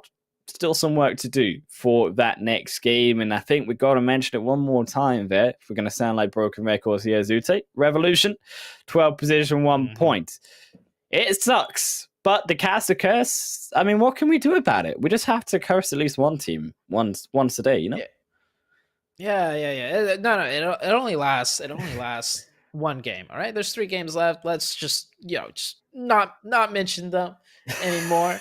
But yeah, those are the results from the Miramar game. And you can tell the bottom half of the match rankings, a lot of teams were just completely starved out of points. They didn't even have a chance to fight their way in just because of how difficult that map is. And given this fact that the circle just kept shifting to the high ground with those hardships, a lot of teams just went absolute kaput at a certain point.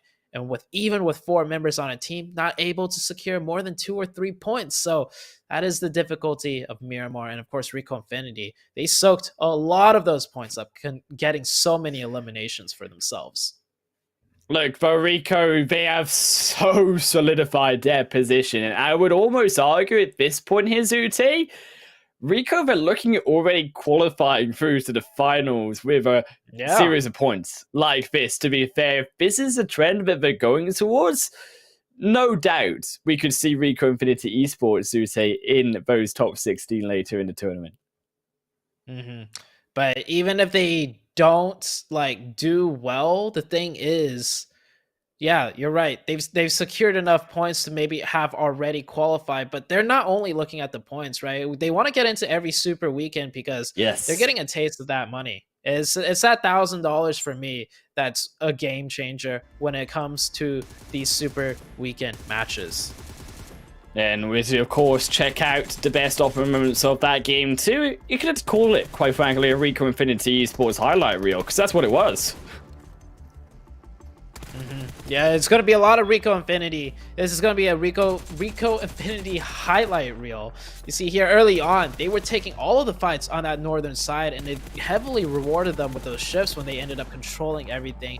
Nigma Galaxy here just focused on the rotations, picked up a decent amount of elimination points as well.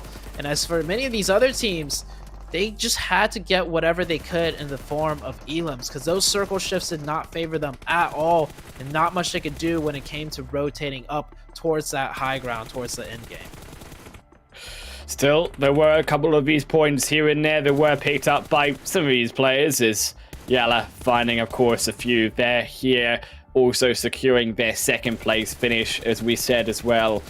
RTG were able just to secure themselves, find some sort of hidey hole in amongst this mountaintop to be able to secure that third position. That's all these teams could have hoped for. Because as you see, like CONQUEROR can do, there's nothing you really can muster when you step outside. You get popped down by Rico Infinity once more. I also love the fact that Rico Infinity towards this late game played so split, because they were so comfortable in each other's skills. They weren't worried if one teammate was 50 meters away. They trusted each other to hold each individual's position, and it worked out quite beautifully. They maximized the amount of eliminations they could get. Sure, they had the high ground.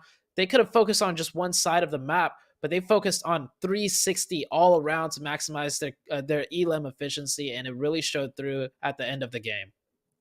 And it speaks to the confidence as well that Rico are just oozing out with 171 points. So they got a 60-plus point lead almost here over second place. Yeah, 60-plus point lead this early on into the Super Weekend? That's insane. I mean, take a look at second, third, fourth, and fifth. They're literally just quite single-digit points within each other from second to third. That's a 7-point difference. And third, fourth, and fifth, they're literally 1 point off from one another. So Rico Infinity definitely being the outlier in this first top 8. As we do look through, though, because Rico stole all those points away, you got to give the points less to some of these other teams. And that unfair distribution heads to that second page. YaLLa do secure themselves down in 9th position. A brilliant step up, by the way, from YaLLa from 15th now into 9th, just between these 2 games alone that they managed. Nigma also stepping their way upwards to 11th with 76. Dunak even finding themselves in 14th, but you've got to replace them with some of these other teams at the bottom, and unfortunately, it does fall elsewhere.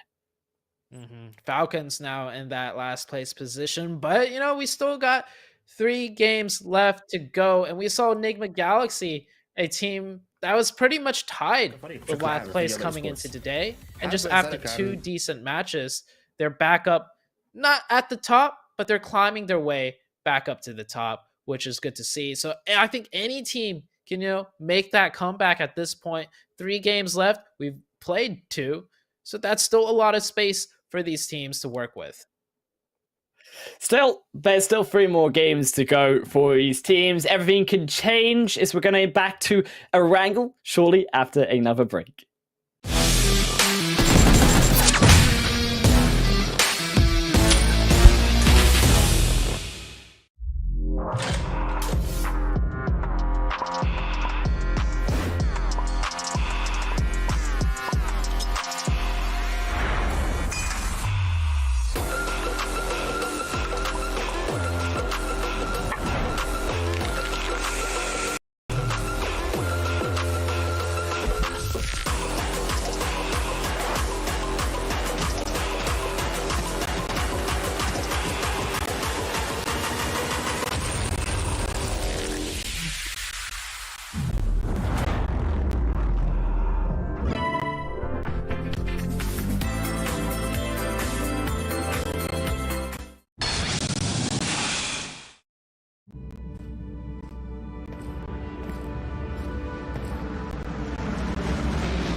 2 games down, 3 more to go with a final Super Weekend day. Myself, Pylon Wolf, and Zute bringing you all the action, as always, of course, with our beautiful sponsor, the Oppo Reno 6 series, with upgraded performance and upgraded funds. Your winning spirit with a brand new Oppo Reno 6 series for designated smartphones for PUBG Mobile Middle East and Africa Esports 2022. But I'll tell you something which was dominant from Rico Infinity Esports in the second game. Zute, if they missed it at home, they missed a thrashing. Oh, yeah. You were talking about the Oppo Reno 6 series, right? The optimal phone. Well, Rico Infinity, they showed an optimal performance given that zone. They took full advantage of it. And it's not like this was just the one game that they popped off. We see them being the leading team in all the matches so far for the Super Weekend, gaining an insane, like a huge lead. You called it out, like around 60-point lead already. Yeah. So when it comes to taking advantage of things, Rico Infinity definitely know their way around. Otherwise, they wouldn't have such a huge point lead. And there's 3 matches left. I kind of joked about it at the beginning of the show. Can they end up this Super Weekend walking away with up to $6,000 in their pocket? Well, it started off as a little bit of a joke because I didn't think, they were that good. But they're already 4,000 in. And with 3 games left to go, it is looking quite doable for them. It's crazy the amount of points that they've been able to gather in just 12 games here. This is what you got to remember. So they're racking up close to 200 points in 12 games alone. And they're looking like they could even boost that further by the end of today. But a plane path here towards the east. Last time we saw this, it was congestion stations here between all of these teams. Gotta see if that will be the case this time around. And if some of these teams, like KURD12, like some of the teams of Rico Infinity, will instead move elsewhere, try to head towards more of that western side straight away, like we did last time. This eastern plane path might not be a good plane path, but that just might mean we might see a nice circle. But to be honest with you, the circles today have been pretty fair. Bar that Miramar one. Zute, don't say it. Stop right there. Stop right there. Don't. Okay. Don't say that the circles are nice, because then we get the hard circles. Okay. We need to be nice to them for one day. maybe that's what I'm trying to go for, Island. Ooh. Maybe I'm trying to go for it. Oh, I didn't realize. Circles. Yeah. Okay. Well, I mean, this one, there's a chance. There's a chance it could get really tricky. I'm sure you know what I'm thinking of. But for the teams, though, they got to deal with the plane path first, and I think Twisted Minds might get into a little bit of a scuffle with the Conqueror Iraq team. So they're both doing somewhat of a split drop in the same area. But I do think Conqueror Iraq is just going for the vehicles, and they're just trying to rotate away. But Twisted Minds being a very aggressive team, they might just try and cut off some of these players just from the get-go. Yeah, the bridges as well going to be a big factor, as you said, rightly so. So I'm going to hold my point here, because surprise, here's a nasty surprise here. And unfortunately, YaLLa, they don't have the Gunzo to finish him off. They won't beat each other up. Instead, they will drive away with his Jeep, though. And 2 of them going to be very happy with that. KURD12, though, they will land into the enter the building. And Sanji's already picked up the weapon. Can he find it? He's got the Uzi. Oh, it's a disaster for KURD12 and his cleanup crew. Too easy for Sanji at the start of his game. They didn't even land into the open. But return, he's got a Uzi of his own. Psych! Unknowing strings back a kill. Only, though, to the fall to the pump action shotgun at the entrance. The pistol coming into play also out of powerful. Okay, so we were talking about a nice plane, or not a nice plane path. That was a pretty terrible plane path all the way on the eastern side, and it did cause KURD12 to lose 3 of their members, and potentially 1 more, because you saw at the start of the match, surprise, getting caught with 2 other enemy players. So there's a chance, a small one, that YaLLa might try and hunt down this last player. But I think YaLLa, by the looks of it, is just going to continue their regular game. They're going to go to their city to loot up. After all, 3 points, 3 easy points at the beginning of that. I think they're pretty content and happy with it, especially since last game, they had a 2nd place finish too. Look, if you get 3 points straight at the start, I think you call it quits. That's great enough for me. And then afterwards, you get the position down. You've already got the kill points. Now, let's look towards the placement points of this circle. Because we said about the bridges, and to establish the point that we were both looking at here at the beginning, Sanhok Island is in play to an extent. And because you... some of these players here, Zoo, figuring out that actually the bridges are where it's going to be at, trying to keep other teams from making that heads-up rotation. I love seeing the adjustment out of Revolution already. By the way, we saw in game 1 of Erangel here, perfect timing right on your screen. We saw game 1 of Erangel, they got bridge camped, and that really slowed down the rest of their game, and they cannot do much with it. But they're doing a 2-2 split. There's still 2 players of Revolution in the Sanhok military base island side, but they have 2 players already rotate across super early on. So, Smoker driving into a tree, but that's not the point. They're doing a split, and they're making sure they have that bridge access ready for them this time around, and they're not going to get camped out. Circle. Now, of course, first phase, everyone's established themselves in the position that they would like. But KONQUEROR, they have found themselves caught out here. Revolution all so often do head towards this very PS side. Alahi taking there a preemptive molly. I'm not sure if he really needed to go for that one, though. Groza keeps an eye out on him, though. Has the peak, but misses the shots. And now his position busted. And Gallagher, he's all the way out, and there's nowhere to be seen. Misses out the second time, man! You cannot make these mistakes against Revolution and get punished for it. Yeah, not only mistakes against Revolution, you see that the KONQUEROR team is down to 2 players. They lost one earlier on, like I predicted, to the Twisted Minds.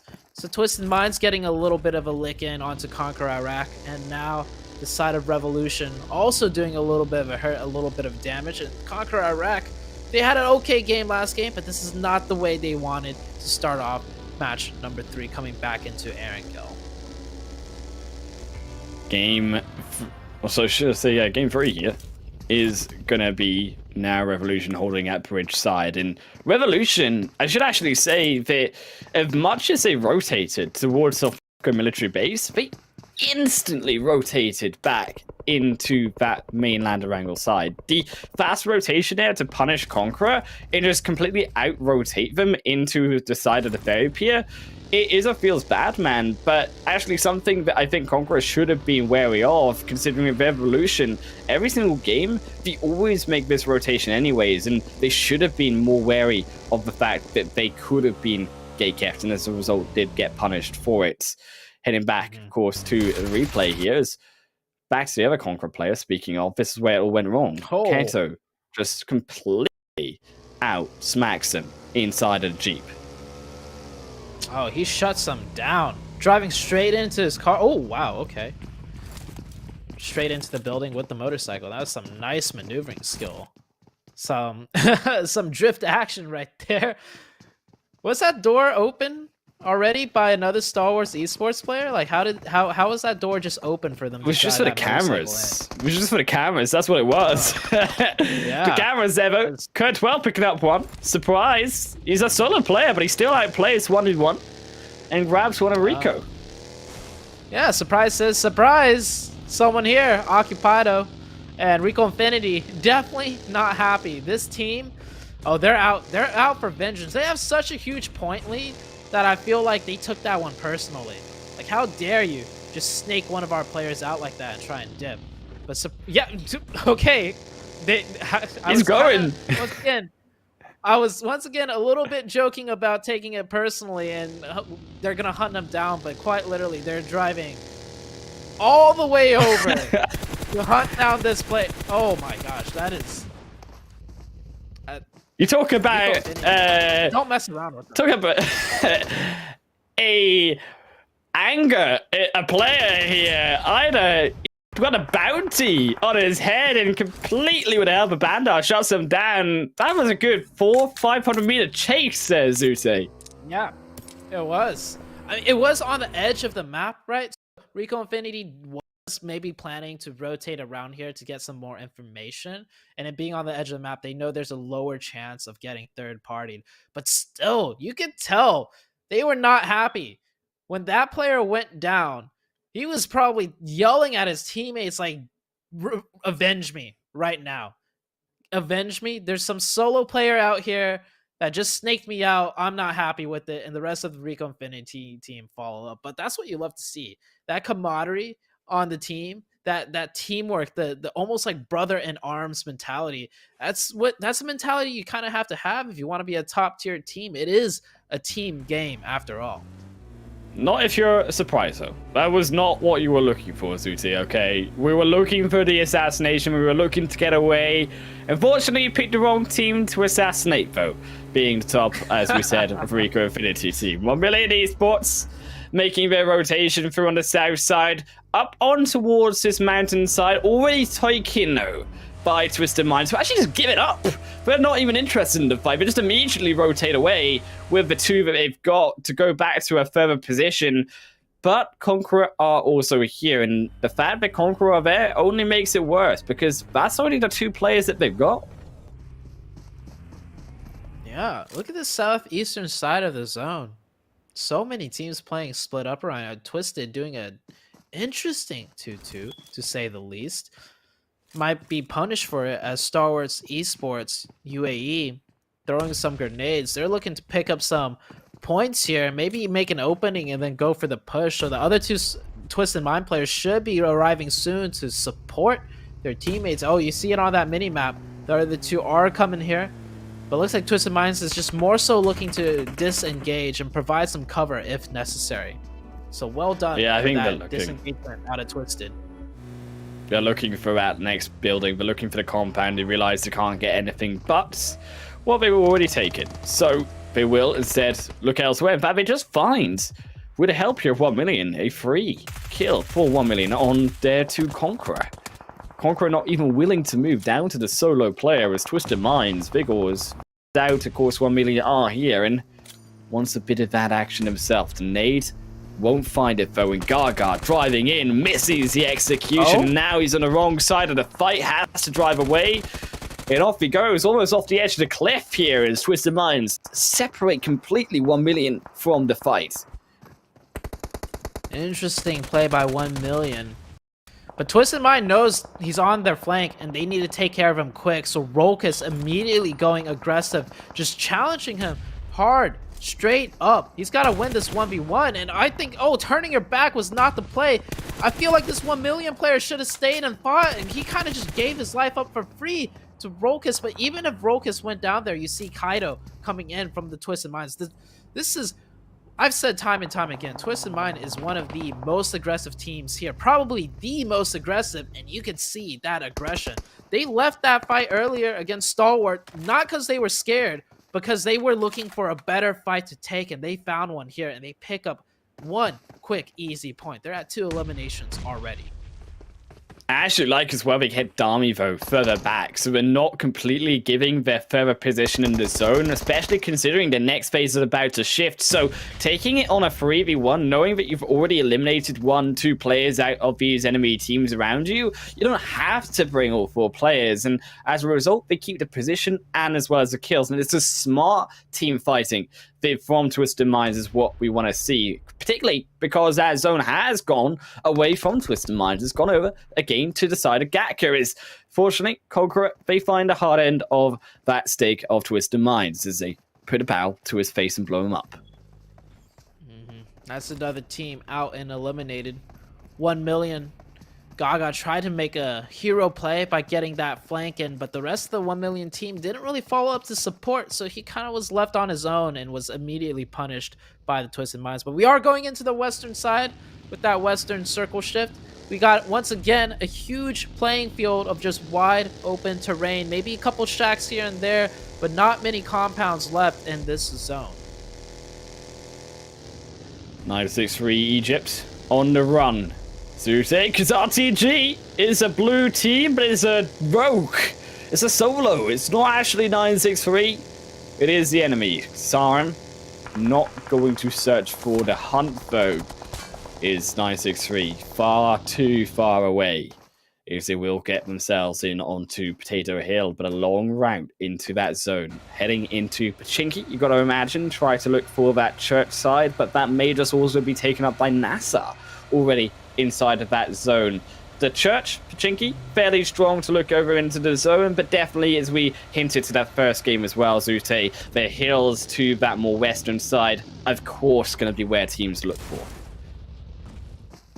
I do think the Revolution team, by the way, got into a fight with Stalwart UAE. It wasn't caught on camera, but I was paying attention to that feed, and I do think they came out on top. So that's really good for Revolution. You see on the right-hand side of your screen, they did lose 2 players, but they pick up 4 points. So not the best of trades, but points are points after all, and they do have a more central position now that they fought over for at the compounds. Dunak here, looking to break into their side of the circle as they're currently not in zone, doing some scout work, looking for an opening, but not finding it, so they might just rotate around and go somewhere else now. Rad, looking for the fight of their own. Holding to the position, though, that's what they're really looking at here versus Dunak, and Dunak flushed away. We'll have to now find somewhere else inside of his zone as we rotate further up towards the north, in towards Pachinki. But Rad too, outside of the zone, keep in mind, they still had to rotate another 150 meters as already we're heading from one shift into the next, and a lot of these teams, they're not actually established yet from the previous phase. No, you see Dunak on that northeastern side, right? They try to break in on that close eastern, didn't get their opening. Now they're forced to rotate all the way around, and they're just about to run into another team as RTG here trying to camp out the side of 1 million, keep them from going into the circle. And the circle has shifted once again, and 1 million still not even in the zone from the previous circle. This blue zone is going to start ramping up in damage the longer this game continues. And that circle shift, we got a large, sprawling mountainside, or not a mountainside, I would say a hillside that's left on the map. Whatever team manages to control that one's going to put themselves in a really good spot for the rest of the game. Yeah, just above where we had the first match play out is here Rad. They found their location, but it's occupied and they have to search for the kills. But Rad have already lost 2, back onto 1 for Revolution, but it's a 1v1 at Halley. Too low though. And Satan cleans it up, but a lot of revive work to do in the fighting. It's not just done yet because look who is coming in from the distance. It's Nigma Galaxy.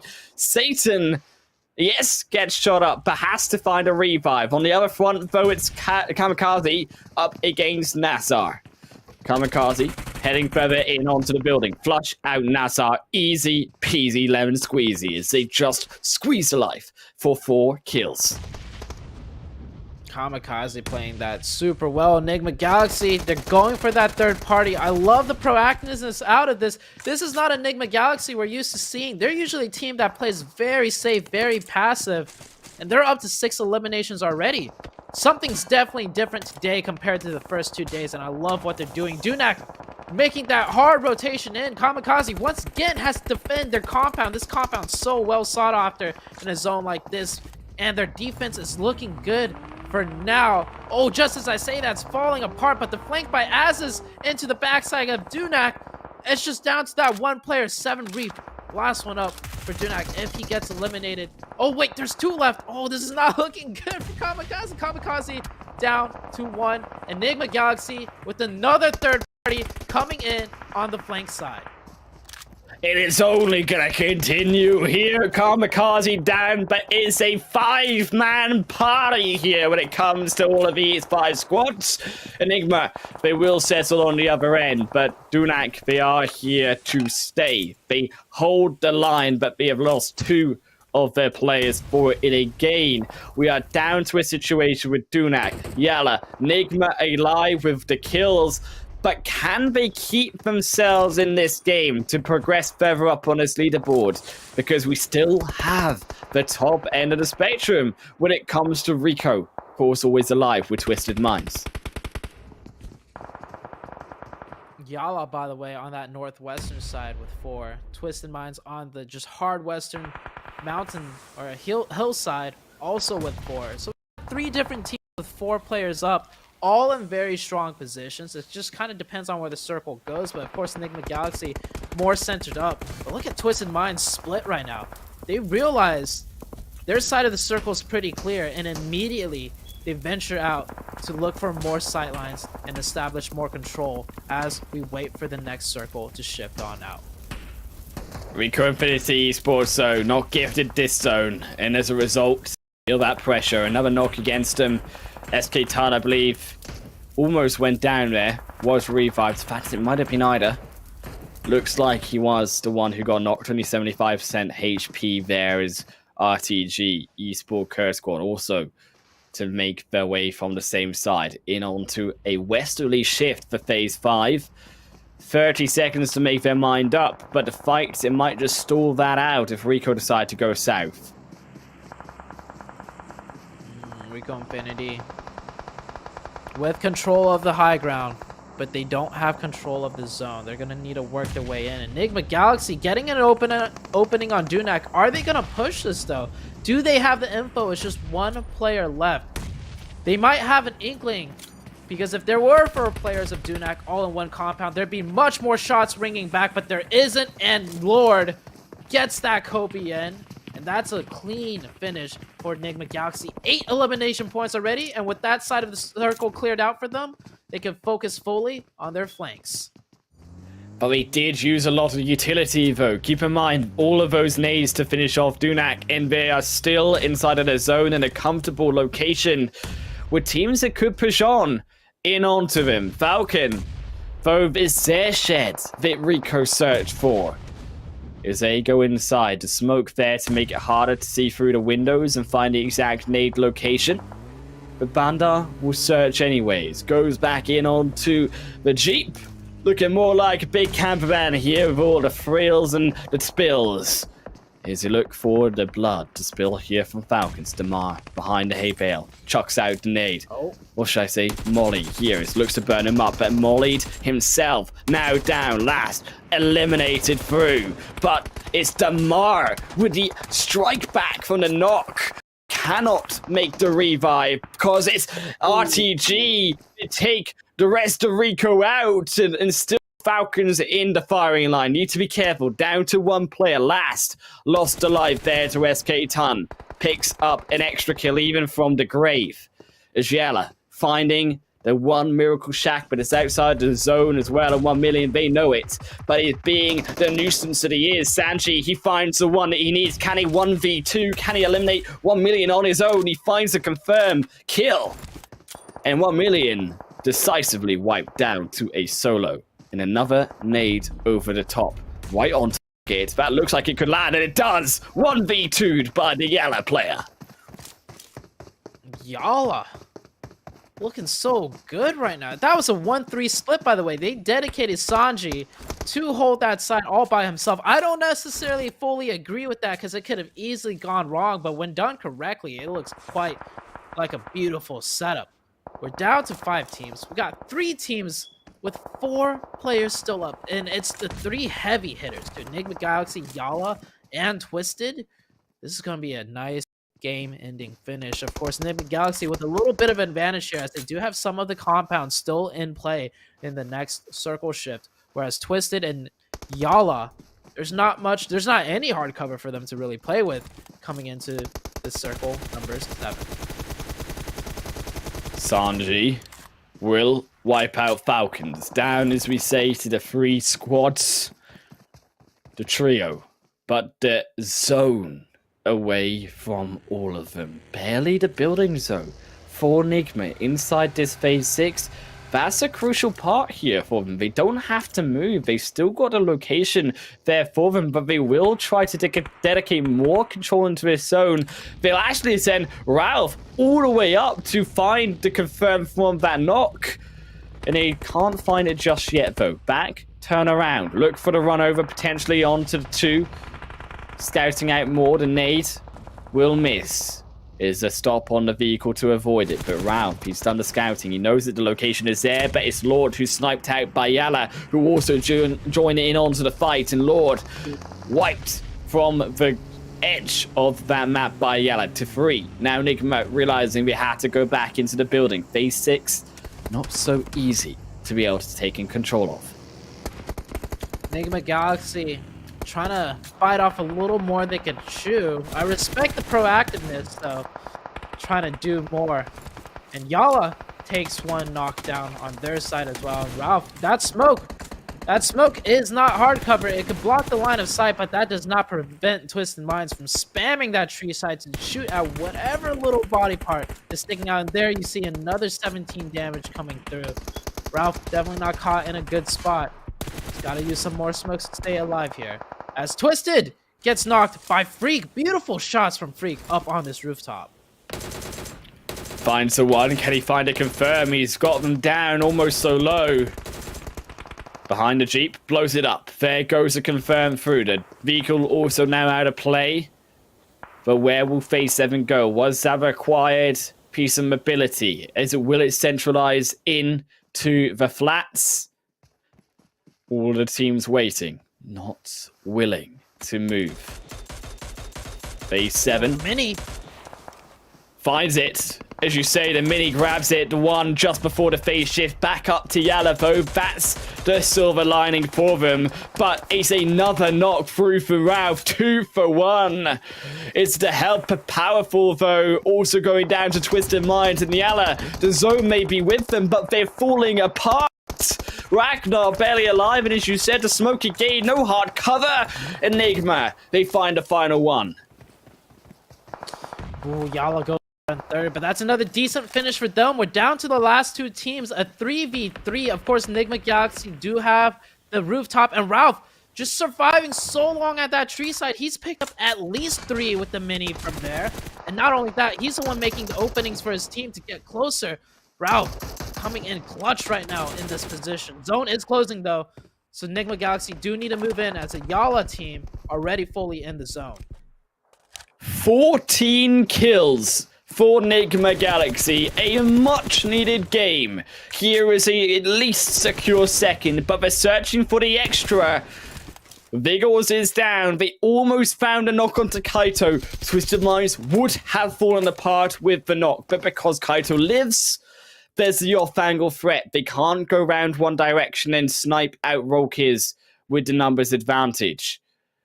But Twisted Minds, they will lose the extra anyway. Vigors wiped. Twisted Minds falling back to the edge of the zone. It's Nigma Galaxy crawl in equally. One player knocked, won't go for the revive unless it's a miracle crawl through to Freak, but even Freak does not want to put his head up. That would be a crucial mistake. 2v2. If anything, Ralph should crawl into the enemy to maybe gain or give some info. But that hill's sloping just enough, and there is a hay barrel, so maybe they might be able to go for that revive. And they... Oh, not with Homodi going down, though. Homodi was going to put up some distraction, maybe. But with Homodi going down, I think they're going to commit to that revive. They want to bring it back to at least a 2v2. A 1v2 in a snake-off situation. It's never a good one. So they get that revive. Instantly, Rolkiz has a feeling they're next to that hay bale. But he was a second too late. We're back to a 2v2 scenario. That grenade, though. Oh, No gets a doubt. healing off. He gets a healing off, though. That keeps him alive. The nade doesn't execute him out. Ralph, again, needs to move out of the way, though. The damage tick was there, and so does Kaito. Out of the way of Freak Zone. And the nades continue to rain, but from which angle are they coming from now? Is this all down to the sound cues? Rolkiz barely alive. Heals back up instantly. But it's Rolkiz, again knocked, and will fall down into the 1v2. They find it and bait them out. Massive amount of kills here picked up through for Nigma Galaxy. I believe a total of 17 overall. This is the Nigma Galaxy that we were expecting to see for the past 2 days. This is looking like the third place PMGC team, but not just any third place PMGC team, right? They got their third place at PMGC mostly through the means of placement points.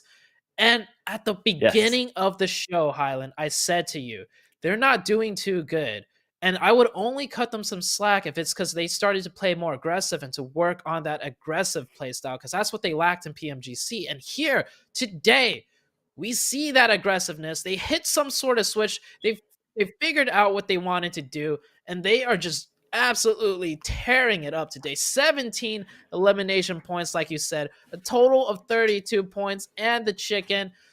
I would say, yeah, they're happy with the 1,000, but let's be honest, they walked away in 3rd place with PMGC with way more. But hey, it's a nice little bit of pocket change for them. Yeah, I think they're more happy with the points because they needed those Yes. Zuti. That's what they were lacking when it comes to the overall prize of placements and getting into the finals for that extra money. And that's going to help them plenty. As YaLLa also again another much needed result. You could also argue the same though from Falcons, at least securing those 10 points. They were in dead last coming into this game. And to get those 10 points, it's not much. But at least it's something if they can keep that up going through the rest of these games. YaLLa and Twisted, by the way, so consistent now coming into today. And Dunak, once again, at least in the top 8. I like seeing that. RTG, too, with 8 points. I think everyone on this front page did pretty well. 8th place being 6 points, and they got it through elim points. So this is where the elim points really start stacking up. And the teams that didn't get into the late game through the placement points, well, they took their fights and they won their fights and they picked up the points that way. Of course, on the very bottom side of things, Conqueror Iraq just running into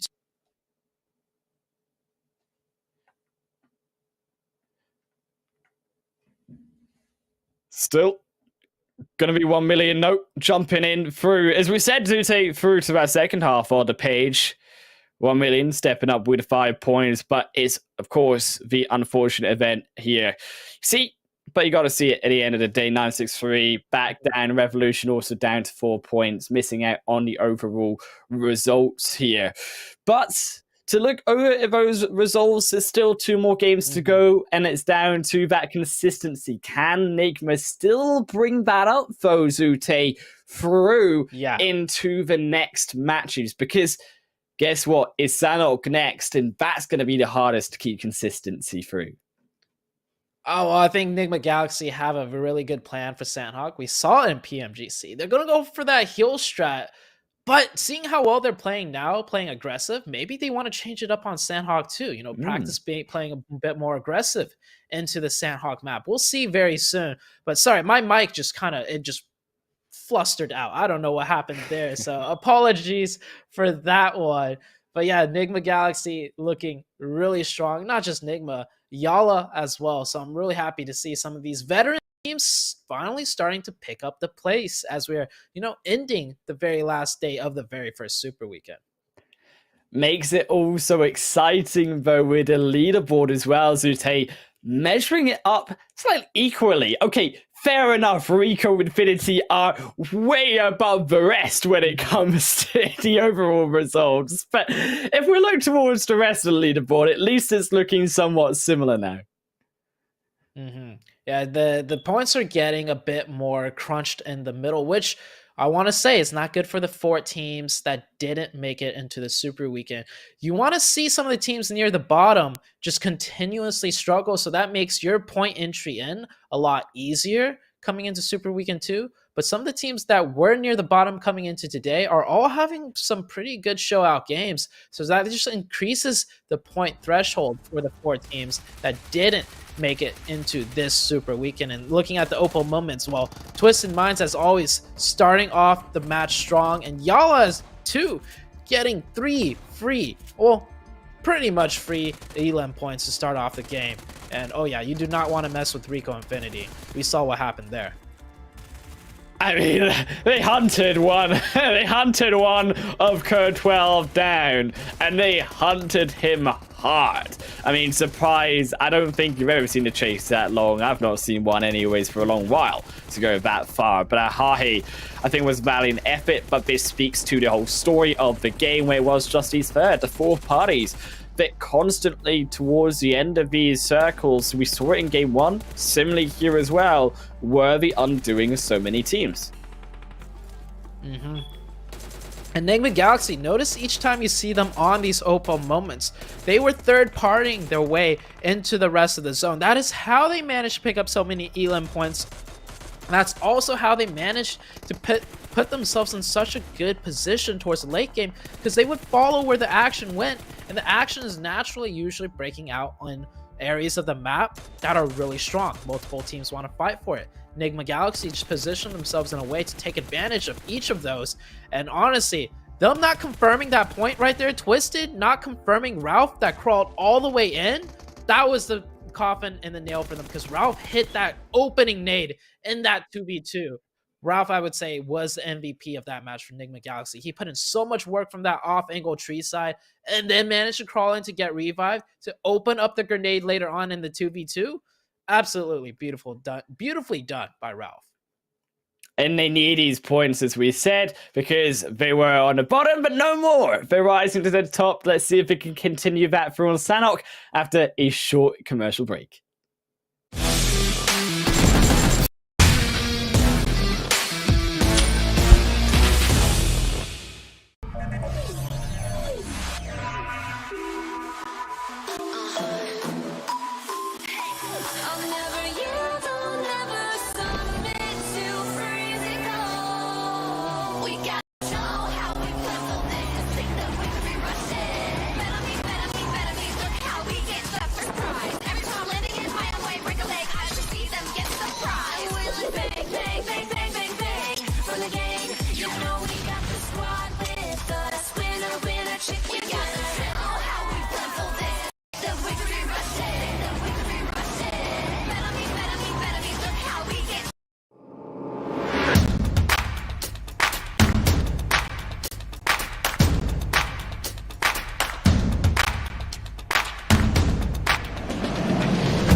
Welcome, everyone, back, because it's green and it's Sanhok time, baby, because this is the best time for the final day here at the Super Weekend, the first one of day 3 here in PMPL Arabia.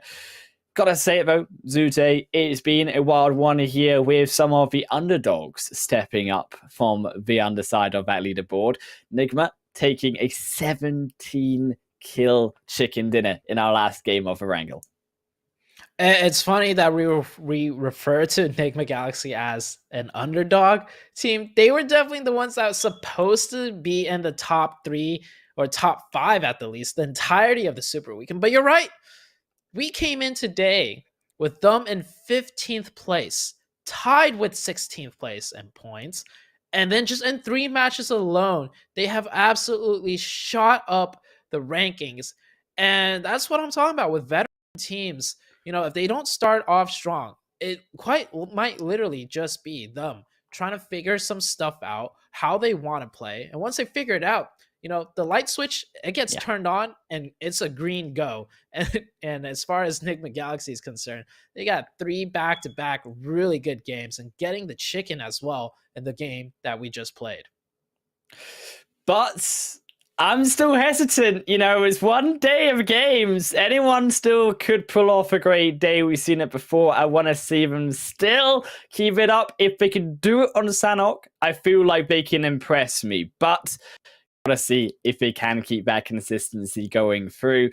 Zute, I think the other team that we really have to be looking at, though, is being Twisted Minds. We mentioned it on the leaderboard, and they have been so good when it comes to maybe not winning, but still getting great results. Yeah, Twisted Minds, I think the consistency comes through the fact that they're able to just take those fights, get those elim points. They're a team that's not, you know, unfamiliar when it comes to taking uncomfortable positions or uncomfortable fights, because there's such a team that just fighting all the time. There is no more difficult situation in PUBG Mobile than having to fight a team on your way into the zone. And if that's pretty much what their style is based on, that consistency can really shine through map after map, different zones after different zones. And it's just like, you can see it in the overalls that the stat line themselves pretty representative of how the Twisted Minds teams play. The only thing is, I feel like they could maybe work on their rotations just a little bit, put themselves in more prime locations to close the game towards the late game. Yeah, and it could particularly focus it on in that last game specifically. They had one on either end and then they had one on the other, but as a result they still were finding that nade against them and unfortunately couldn't find that chicken dinner. But if you want to catch up on not only this one but all the chicken dinners at home, you can check us out on our social media too, and of course join in on the conversation using the hashtag PMPL across YouTube, Facebook, Instagram, Twitter, or TikTok as well. All of the socials down below. But to be fair, Zute, it only gets more exciting when it comes to catching up to, of course, Sanhok, to bring us back now into the present, where who are we looking at to bring us to fruition, to bring us into that chicken dinner here? Since it is Sanhok, and I do believe the team that usually plays the more aggressive, dominant route, with good team synergy, of course, they usually do better on Sanhok. So we were talking about Nigma Galaxy having quite a big rise, but they're not a Sanhok aggressive team. They're usually a Sanhok, you know, med strat team. So as far as the chicken goes, you mentioned them. Twisted Minds. I would have to give this one to Twisted Minds. I feel like they have a good chance at getting the chicken for this Sanhok match. I actually think we've seen some underperformers though, and I'm going to cast Curson straight away because I feel like they can't be worse. You know, they've got to step up now, and I think that we've not seen a lot from, we could argue, the teams that we wanted to. Revolution, KAMIKAZE, and chuck in also NASR. All 3 of these teams today have been underperforming, and we know that all 3 of these teams have been teams that could also have a brilliant performance if they can get the ball rolling. My worry though is, are they beginning to start to fall flat now that we're coming to the end of this Super Weekend? Maybe they just ran out of gas, so to say. Or I guess if they haven't really been doing well, they never had the gas to begin with. And well, the first circle has shown up once again, an Eastern Circle on the very first day of the Super Weekend. It was the exact same Sanhok Circle, so these teams might be a little bit more familiar of how to play this one out, or at least improve from the first day's match of Sanhok. So we'll see how the teams adjust, but yeah, once again, Nigma Galaxy not changing up their drop spot, dropping in that southwestern side. And take note, look at how many buildings and how much loot there is on that southwestern side of the map. That just means there's a lot, and when I say a lot, I mean a whole lot of first aids to be able to be gathered. And looking at the overalls right there, from 15th up to 4th in 3 matches. That is... To be fair, 3 matches to 4th place is quite frankly unprecedented. But now they could even boost themselves further. We saw how close and why they're able to get themselves to 4th, because the leaderboard is close, because it is so tight together here, Zute. And I think that now you're looking at a game, you said they should be able to keep that consistency with the healing, but can we see that healing side come through from them? Because it's actually been the aggressive side of Nigma Galaxy that has been the side doing the work, getting the points. And maybe, as you say, they start to change that strategy up. They try to be more aggressive in this map, even if they're not known for it. The other end, I think, of this zone, as you also mentioned, is it does lean itself slightly more to being passive earlier on. The aggressive phase 3, phase 4, you could also try to maybe look at those bridges, considering that it is always going to be the main island for this first phase onwards. Do we now see some of these teams who are later on the smaller islands get camped? That could be a potential. But with the zone being so far to the east, I feel like most teams would elect to just kind of rotate in a little closer. But camping out for some early eliminations is definitely a viable strategy. We've seen it happen on this map before in previous PMPLs. But some teams would like to rotate early. One team rotating extremely early, of course, is that Stalwart team, already on top of that hillside, heading further east, more central to the rest of the map. Code 12 stepping themselves up, of course, looting. And Code 12, not a great game that they had yesterday in, quite frankly, what is a mimic of a first phase zone to yesterday's matches. And you can see why they aren't as much together around the boot camp area, because it didn't go so well. YaLLa completely wiped them out, and they ended up being quickly eliminated in 16th position. So again, the change in strategy being slightly better overall for them. Stalwart also making their rotation on the map, expecting, I assume, where we see Stalwart and a lot of these other teams go, as you saw right there in Quarry, because the Quarry side is where the central look of these teams is going to be. Quarry is right center of the map, and the reason why Quarry is so big is because it's not mainly Quarry that kind of separates the left and right side of the map. It's that road side right next to Quarry where there's the high ground of the west and the high ground of the east. So teams really want to get that spot for themselves. So if the circle goes 50% to the east or 50% to the west, they'll have a nice entry point in. Whereas if you're not controlling that area, which is what you see on the screen right now, well, you're kind of at the whim of the circle. But 963 and RTG getting extremely close right here. I think Zuxi heard some steps, and immediately Zuxi runs back and pulls out a grenade. He knows he's a bit further up from the rest of his team, so he doesn't want to risk anything. But jumping up and down, catching a few bullets, Zuxi will stay up though, and he will back up. Keeps himself alive though, is RTG on the other side of the hill. Faces a raft of grenades, but all of them fall short. And NASR Zuxi will fall back. We've got a 3-1 split here. NASR, also keep in mind, are roaming up from the south side. NASR trying this exactly the same strategy before and getting pushed away by RTG last time, but look much more aggressive for a quicker rotation in. Could catch RTG by surprise. YaLLa also opting to change up strategy, heading up now away from even boot camp entirely, up towards Stalwart here to catch him out and matching a different pace completely as Stalwart still find YaLLa one down. Ooh, it's a 1-for-1, but they could not get the confirmation for YaLLa, so YaLLa could very easily get this revive, because pushing on top of this hillside, so difficult, and Stalwart's kind of pressed to push if they want to take advantage of that knock, but they're going to think better of it. They're going to just let that one go. They lose one player. They try to take this hilltop position, which is a strong one, but they were not able to, so they're going to disengage and head back down to the low grounds. Stalwart, they do disengage back down to Quarry where they began, and you can see the focus because this is the same, practically the same position here on phase 1 here as we saw yesterday. All of the teams knowing the way in which the strategy lies is around that Quarry side, as we said, and I think the surprise being that all of these teams have created a much higher focus on this area of the map. And you said, well, the road and also the separation combined, I was surprised though still to see so many teams fighting. Even YaLLa roaming, particularly all the way from boot camp, just to go for a location there. Yeah, teams realize how important this position is.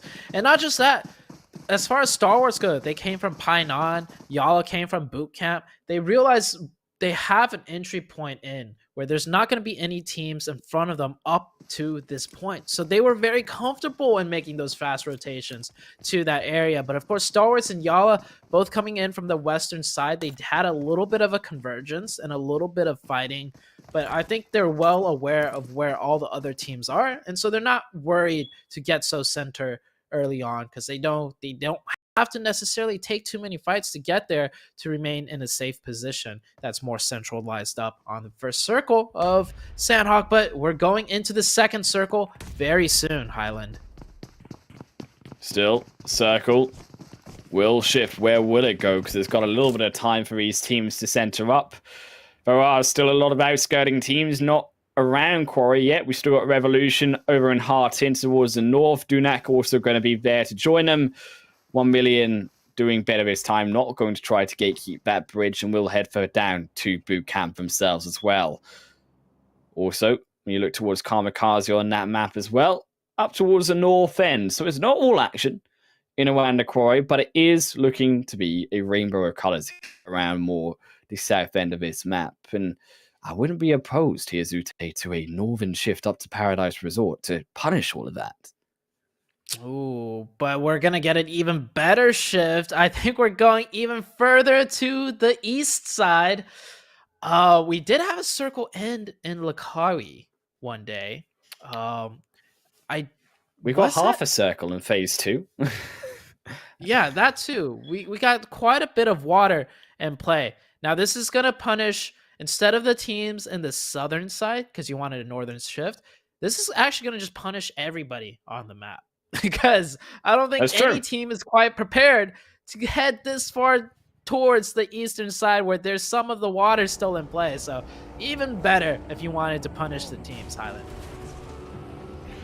Ooh, I like a good bit of punishment when it comes to these players on Sanhok. I want to see them fight for those placement points, fight for those kill points.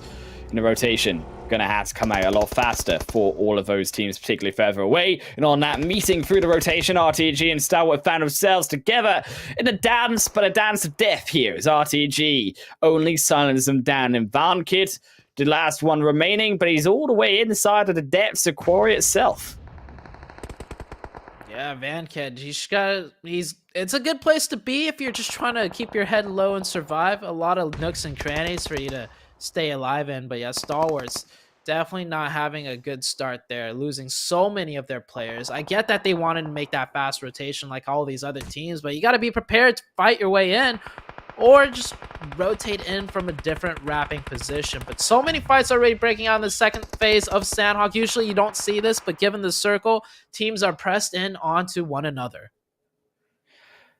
Teams, NASR, speaking of them, moving further up towards the northern end, got to assume that they meet up with the rest of these players. But we could also keep in mind, NASR, because it was this eastern shift, all of that eastern rotations are a possibility, and I think some of these teams missing out on that potentially. You can see because of this, Twisted Minds, one of these squads. Also, we mentioned Revolution being far out. Well, they made a wide rotation up on the north side, now towards Camp Bravo, on the edge of that zone. So avoiding all of this fighting in towards the center, but is still continuing here with 963 RTG. They haven't moved from their location, and as much as I love fighting in one sense, they have got to be low on utility when it comes to all of them being in this fight in the same location so long. And 963, they cannot expend so much if they want to at least back themselves up with more loot from the bodies of RTG. Yeah, you see 963 there with no meds left. He already used up all of them. But here comes YaLLa trying to take advantage of this third party. They know they need to cross the road at some point given the circle, and they're going to take this timing opportunity. It's a 4v4v1 because 963, there's still an RTG member, and that RTG member just took down 2, I think. No, it was YaLLa with the grenade. It is now a 4v1. YaLLa coming in so strong, and they even left Powerful in the backlines to make sure they could secure their flanks. YaLLa, beautifully done. That grenade just absolutely tearing it up for the 963 team.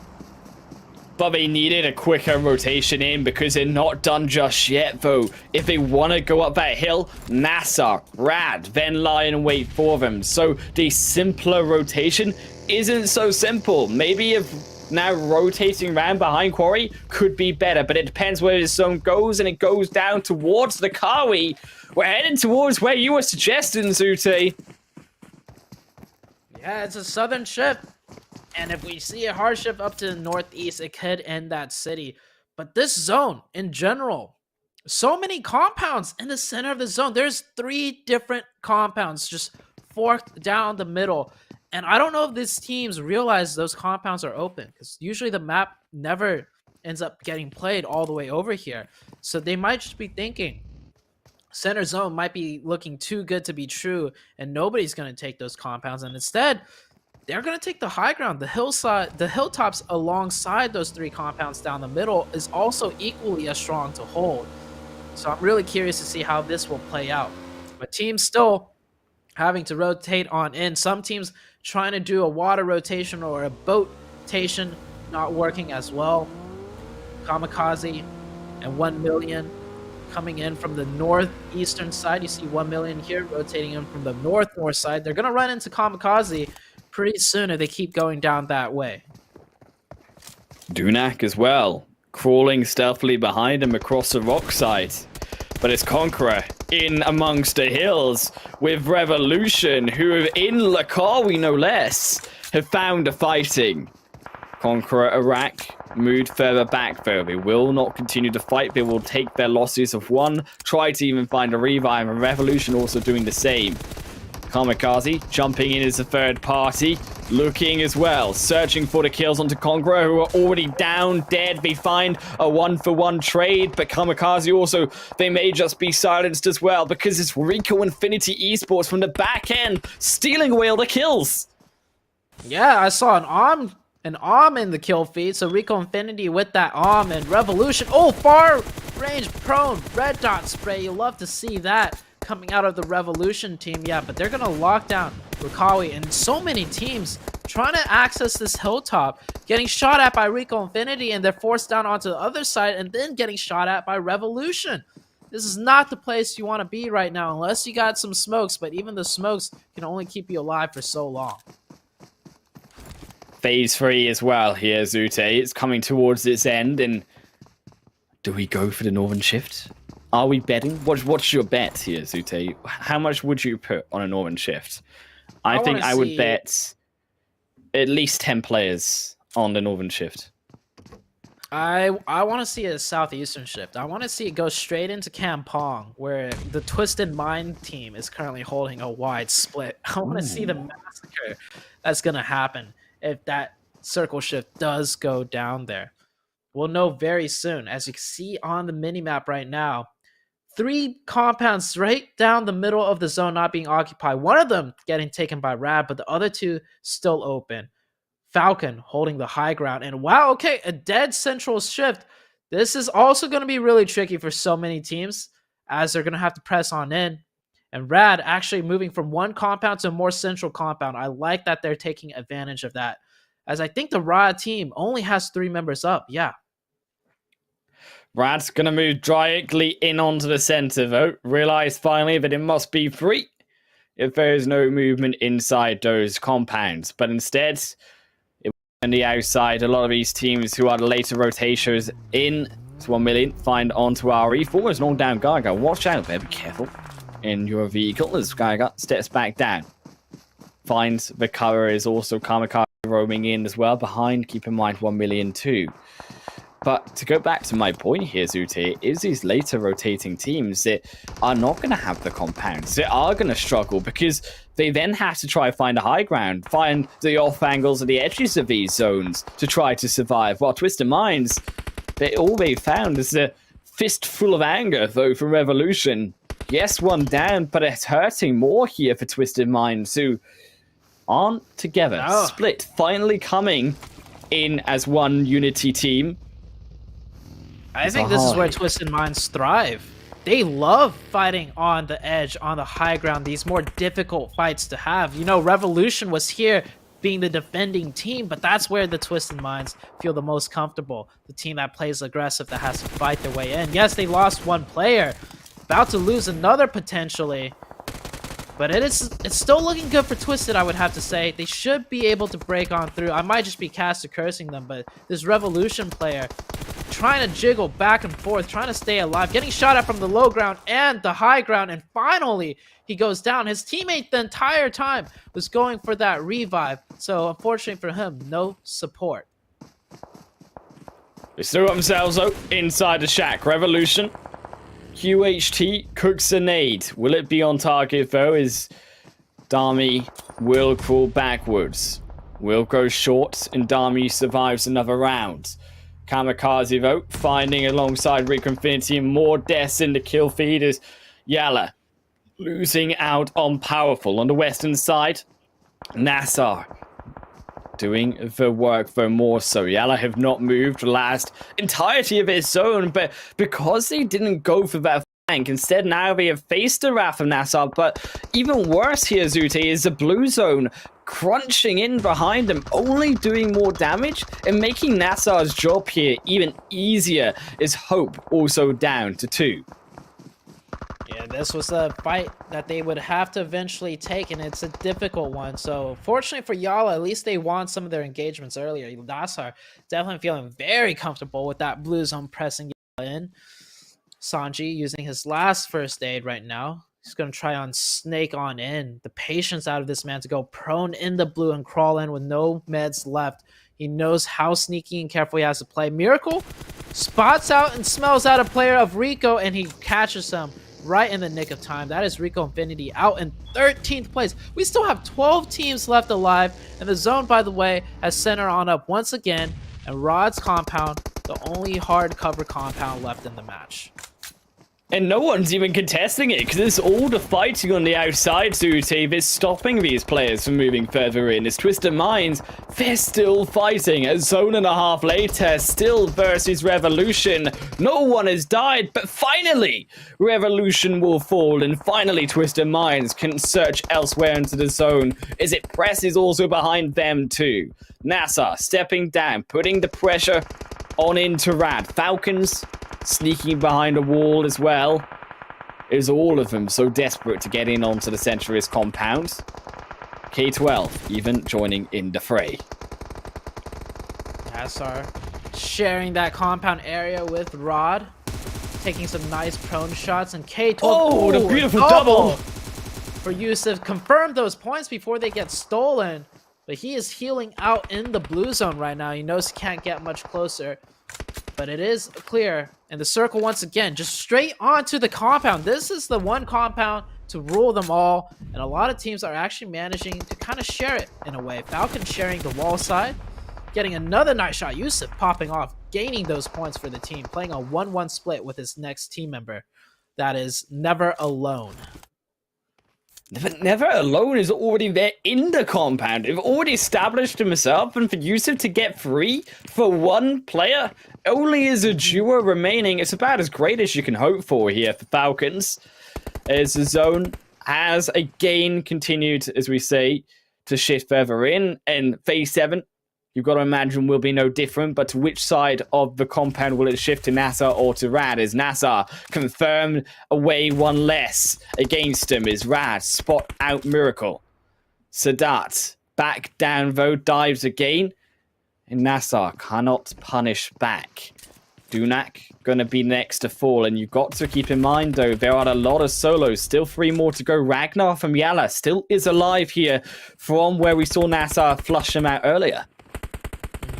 And we also have a Conqueror player, Iraq, a solo, trying to crawl on in. And Nigma Galaxy still in the game, somewhere healing, nowhere close to this zone. And the next circle shifts on up north, right onto the Conqueror player. So Rod and NASR has to move up a little bit. They do have Satan already on that northern side, holding down the foothold. But KAMIKAZE on the high ground with 6 eliminations. Unfortunately, the circle does not shift in a way where it could touch them up there. So they're going to have to move downhill just a little bit. Got to move, but not quite yet. You can wait for the pressure as well. Conqueror, KAMIKAZE are still alive. And there is going to be Rad from all different angles. Only a solo inside the center of that zone. But that nade will silence them down. Coupled that with Rad's bullets onto Ragnarok in seconds. Blows them sky high, and Gallagher finds the confirm on the kill. NASR crawling back Ragnarok to the duo, but they're taking shots still. Rad as well, taking shots from the other end as KAMIKAZE step their way down on the hillside. But YaLLa will be the first team to fall as Ragnar can heal no longer from phase 5 into 7. Rad still on the outside though as Dar. KAMIKAZE, we say, still stepping further down, will be stopped, but it's from the back end Kante who has found some entrance in, but it's Conqueror the solo pushing them all away. It's NASR. They're going to be the first to fall from all of the solos, all of the duos around them. It's Rad reduced down to 2. It's KAMIKAZE outside, try to pick off the solo, but Gallagher found another one, but blow it up in the face. It's now Rad. They hear the shots. Will they step out? Will they search for the flush as Satan runs away back behind the wall? This KAMIKAZE who steal away this zone, but Rad is always there, watching behind, steps back up, but you don't think he can get it. And KAMIKAZE with 11 kills here, Zute, look like they're about to take this win as it's only Nigma remaining on the blue. Yeah, and there we go. Just as you say that, Nigma Galaxy get taken out to that blue zone. But once again, like I said, Nigma Galaxy, I predicted that they would have a consistent game on Sanhok through the means of their med strat. And once again, they pull out a 2nd place. But KAMIKAZE, we talked about them. We saw how good they did yesterday. They were a little bit slow to start the day today, but what other better map than Sanhok for a team name like KAMIKAZE to come in and take the chicken dinner? Like, you can incite chaos all you want. They got the chicken dinner, but they did so massively here, Zute, to 11? 12 kills possibly by the end there on that extra one for Rad. So not only did they get the kills, but they also needed those points because KAMIKAZE, who started, as you say, high up on that leaderboard, now started to move further back down. And those points for them, 26 to be exact, they didn't get a 12th. They only got 11. Nigma were their 12 they couldn't find. But it's still, nevertheless, going to be the much needed points that they require. And Nigma, the 4th game in a row, they get these points on top as well. Nigma Galaxy, this is their day. I mean, they probably saw the criticism after the first 2 days, realized, okay, we definitely can play better. Let's just show them what we got. And this Nigma Galaxy team just proving why they were that 3rd place PMGC team. I mean, shooting up. We saw earlier they shot up from 15th up to 4th. And then with another good game coming out of them, they're in the top 3, I'm pretty sure. Rod getting a decent game as well. They needed those points too with 13. NASR showing signs of life with 9. YaLLa dropping down a little bit. 9 points is still really good, but we saw them do better in the previous game. Falcons, another consistent finish. And Conqueror, That's a huge one. I do think they really needed some points today, and they managed to pick up 8 in the Sanhok. Yeah, unfortunately, heading through to the other side of the leaderboard vote, the silver lining is that every one of these 16 teams will be able to pick up at least 1 point. Not a thing that I would have been able to say, I think, assuming going into this game, considering that Sanhok does tend to be here, Zute, the map where it is so top-heavy. But sharing is caring, even if it is only 1 for Stalwart at the bottom. 963 Egypt on the opposite end of that board, picking up for all a series small amount of points for those players.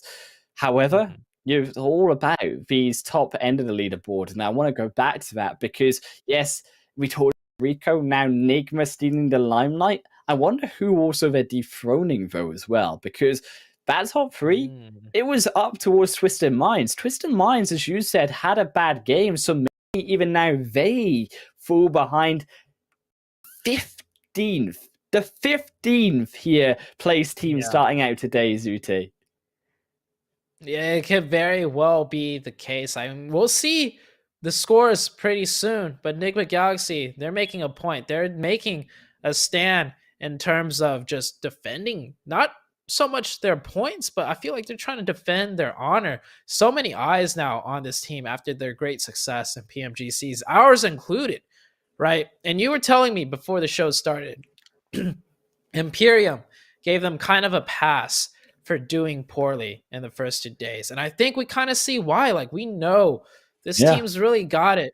And it's just up to them to figure out when they want to, show it. And to be honest, this is more so practice for them. Like, yes, PMPL is a part of the official tournament process to make it into the PMGC.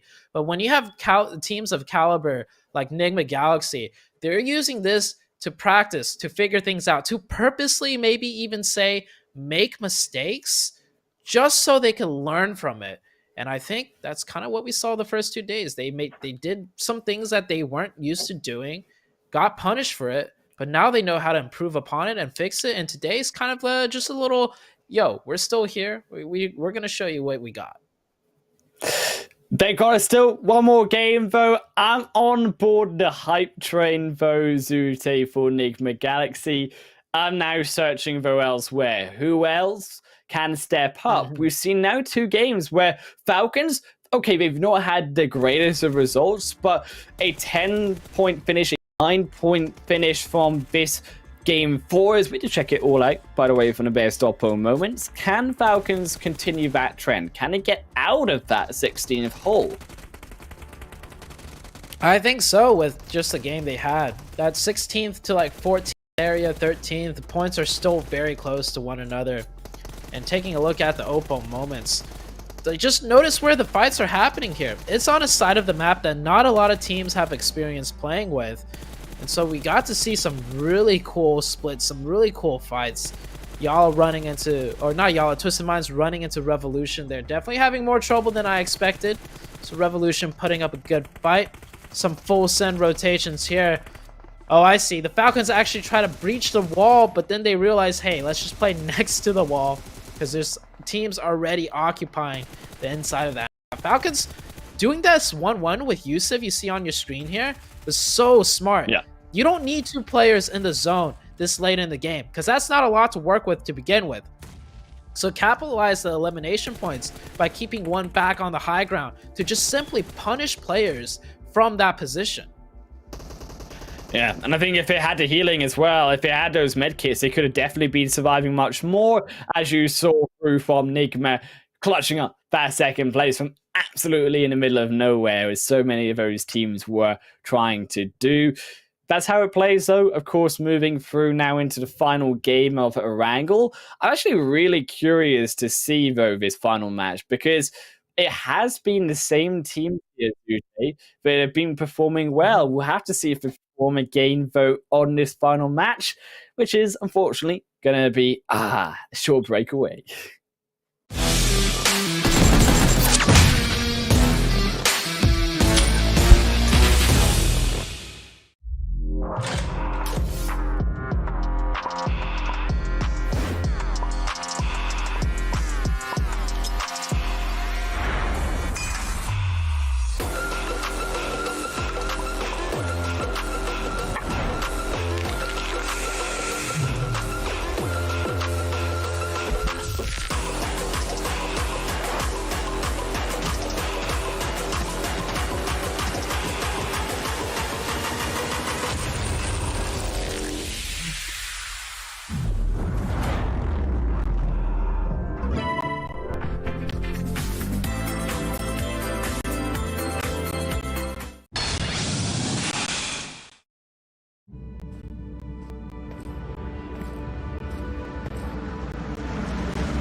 Welcome, everyone, back, of course, to the final game here on PMPL Arabia Spring Split 2022, the first Super Weekend on day 3 of it. And it's going to be a rank no less here, Zute. To be fair, we've seen, as we said, a spectacular game. This time, though, it was KAMIKAZE who stepped up to take the win, but still Nigma Galaxy keeping the consistency through on that second place finish for them now, I believe, in 3rd position. What are your thoughts, though? Can we really see the overall standings of Nigma stealing away that 3rd? Because they're not quite there. They're 4 points from Twisted Minds. Yeah, just 4 points away, but they've had 4 consistent games in a row for Nigma Galaxy. And when I say consistent, I don't just mean like 8 to 10 points consistency. We're talking like they were getting around the top 3 finishes in all of the matches. So, I mean, that is how they have shot up from 15th place up to 4th place in just one day alone. If they could bring out that consistency, just one more game, I think they could definitely take over the top 3. Taking a look at the bottom half, though, Team Falcons, they're climbing their way up.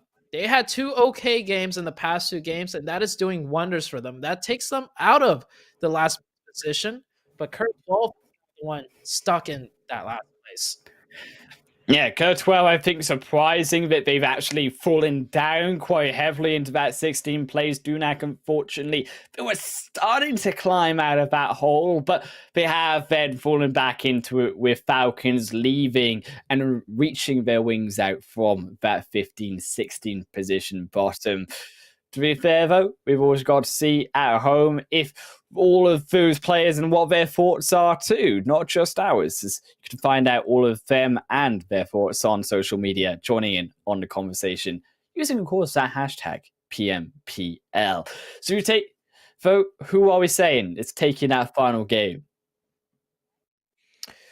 Ooh, that's a tough one. There's so many names I want to throw in there. I want to say kind of Rico Infinity is going to just come back strong on this last one. I have a feeling Nigma Galaxy might just pop off here, or maybe even Twisted Minds, because they're a team that's really strong, but they haven't gotten their, big chicken yet. So quite a few teams, not too sure, but everybody's looking to be playing super on point today. One more game to see if Nigma can steal away the top 3 by the end, and if any of these bottom teams can escape the pit, because it's all down to this one game here to be able to get out into a good lead coming into week 2. Just side note, there's Zute, 28 to 24 to 23 eliminations on Erangel, all by, of course, it's all by Rico Infinity Esports for the top 3. Yeah, Rico Infinity, just so dominant. So, for this very last map, Highland, I have a question for you. We've seen some pretty standard games today compared to previous days. How would you like the last match to finish? Where would you like the circle to go? Because we've been trying to do some caster cursing, and I don't think it's working. No, so I think we're Bring it. I think we're in the clear to make a prediction. Outside, I got debated. I wanted Novo to be where it was, and then just feel like we'll just put it on the edge for you. Look, there's still hope. My new idea is I want it to go back to a mean old classic. I want to jump us into the ruins, the water town of Erangel. That's what I'm looking for now. You're right. We haven't seen those, and those are just almost equally as difficult. Well, given this circle, that could very well happen. We could also see a circle ending in Pachinki. Those are always really fun. One that we haven't seen yet, Nigma Galaxy, of course. The Kings of Pachinki. Well, as far as looting goes, they haven't really had to contest for it. But if the circle ends up going to Pachinki, we could see a spectacular ending for the last game of the Super Weekend. This is Super Weekend 1 out of 3. So we still got 2 more before we head into the final. So we're still quite early in on this competition. And the point rankings of what we see today after the end of today's last game, it could very well change after we see the next 2 super weekends.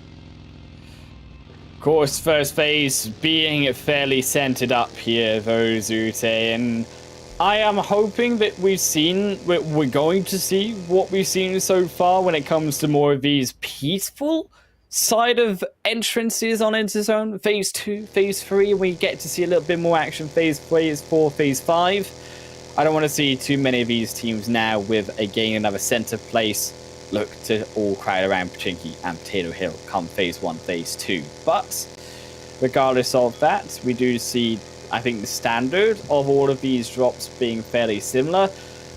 Where are we thinking, though, here that this really does get interesting is RTG. They have gone for the 1U split of 1 to Yasnaya in where Falcons currently are. Yeah, I do remember Imperium also pointed this one out the other day, and I still don't really understand it. Like, it's working for now because Falcons just kind of don't mind that player being there, just looting, you know, a few buildings and then leaving. But I will say, if the point spread gets kind of closer and it comes down to crunch time, that could be easily punished by so many of these teams. For example, Falcon could just isolate that player of RTG and push him out and eliminate him. And then NASR as well, seeing as how RTG drops around them so split, NASR could group up early and just push Razak and have a 4v2, 4v3 advantage. But for now, it doesn't matter. It doesn't matter right now because RTG and everyone else, they don't really mind. But when the points really come down to it, when it comes to crunch time, RTG need to be a little bit more careful.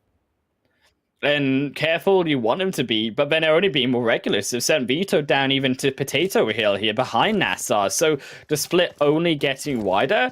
And as much as I love getting all of the information that you can in the early stage of the game when players are still loosening up, the risk inherently comes with that is always that as you say, the solos can be punished. And it was Vito yesterday in around apartments on Game 5 that got punished. And RTG as a whole, when he tried to rescue them, it all went wrong, in 16th position is where they fell for exactly the worry that you just gave for RTG. Yeah. And to see them do it again, it's almost like they've not learned from their mistakes.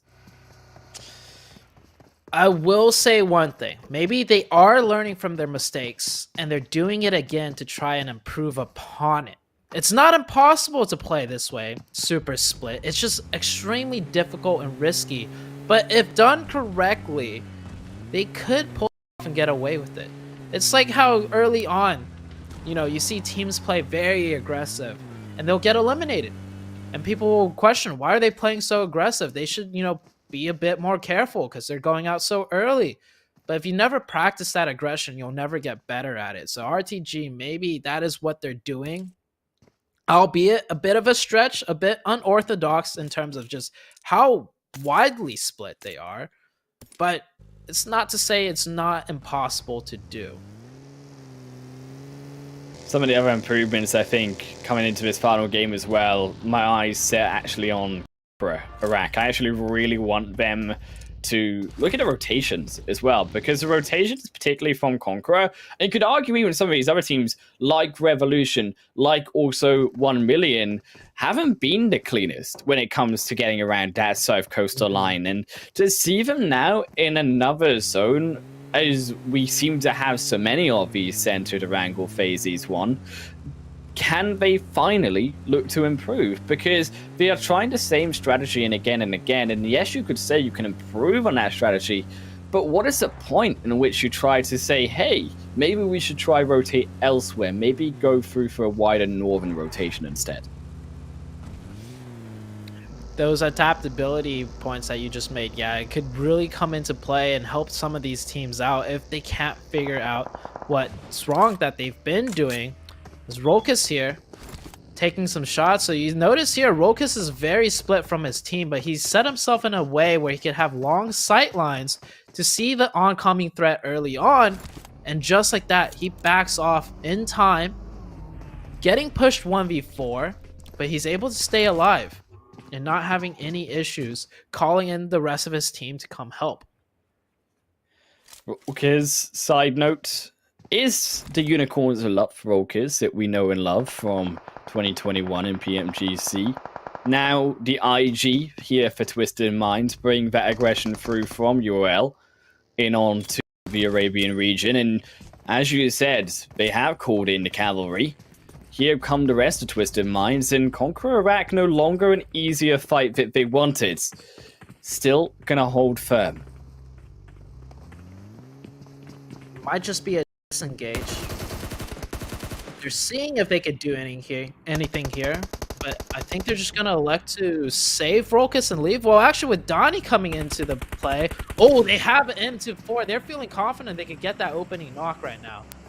And Twisted Minds, if there's any team that's not willing to back down from a fight, this is it. They're gonna take this one. They've got already the 3 members on the front. You can see them also darming the long range, trying to catch any Iraq members who do move from the behind. Conqueror Iraq, though, still moving forward. Continuing to actually make that flank round. You see also equally taking the 3-1 split. They're trying to bring one here onto the side. Groza stepping forward into the front line. So Twisted Minds are at somewhat of a disadvantage simply because the Conqueror player has that rooftop that he's on top of. And with that new circle shifting a little bit to the east, Twisted might want to just leave this location to go more central. You see the smokes come out. Might be preparing for a disengage here. Or might be baiting the players of Conqueror to peek a little bit more aggressively. We'll see what happens here. Rokas going back and forth here. Does not seem like they're willing to do a full committed disengage, but correct. Yeah, rotations from other teams are coming out now. This is a potential 3rd or 4th party about to erupt. And this is why Twisted Minds may have been trying to disengage, because such a long fight. You can see KAMIKAZE completely roaming around him. Offman has been knocked by Nigma Galaxy, but the other 3 are now behind him. Enigma from the other angle makes it only more complicated. NASR even joining in on the fight from the long distance. And unfortunately for Twisted Minds, Dami now knocked. Opens the door here for Conqueror Iraq with the extra pressure built in from behind. Oh, man. This is a party that has gone on for too long, and other teams wanted to join in. Seemed like too much fun. Now we have multiple teams sent around here, but not just here. RTG versus Rico Infinity on the northern side. A lot of teams being caught, or should I say, getting into fights on their rotations. Not really getting caught out in rotations, because it seems like an equal fight. RTG down to 2 members left up. One of their players knocked. Rico Infinity down to 2 as well, with 2 of their players knocked. This could be a full reset, though, for Rico Infinity. They have to be careful, though. RTG, they kept him at bay with the nades, but when do they go for the revive RTG? Held back by the solo of SK Ton. It's a look for the nade, but it goes wide.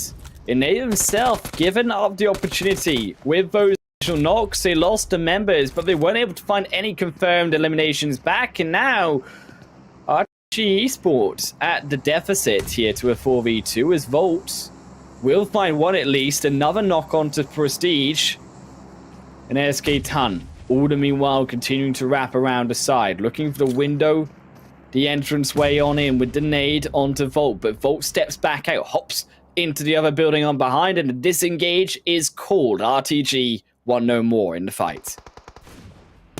Oh, but do they? Might. Looks like one of their Snake players.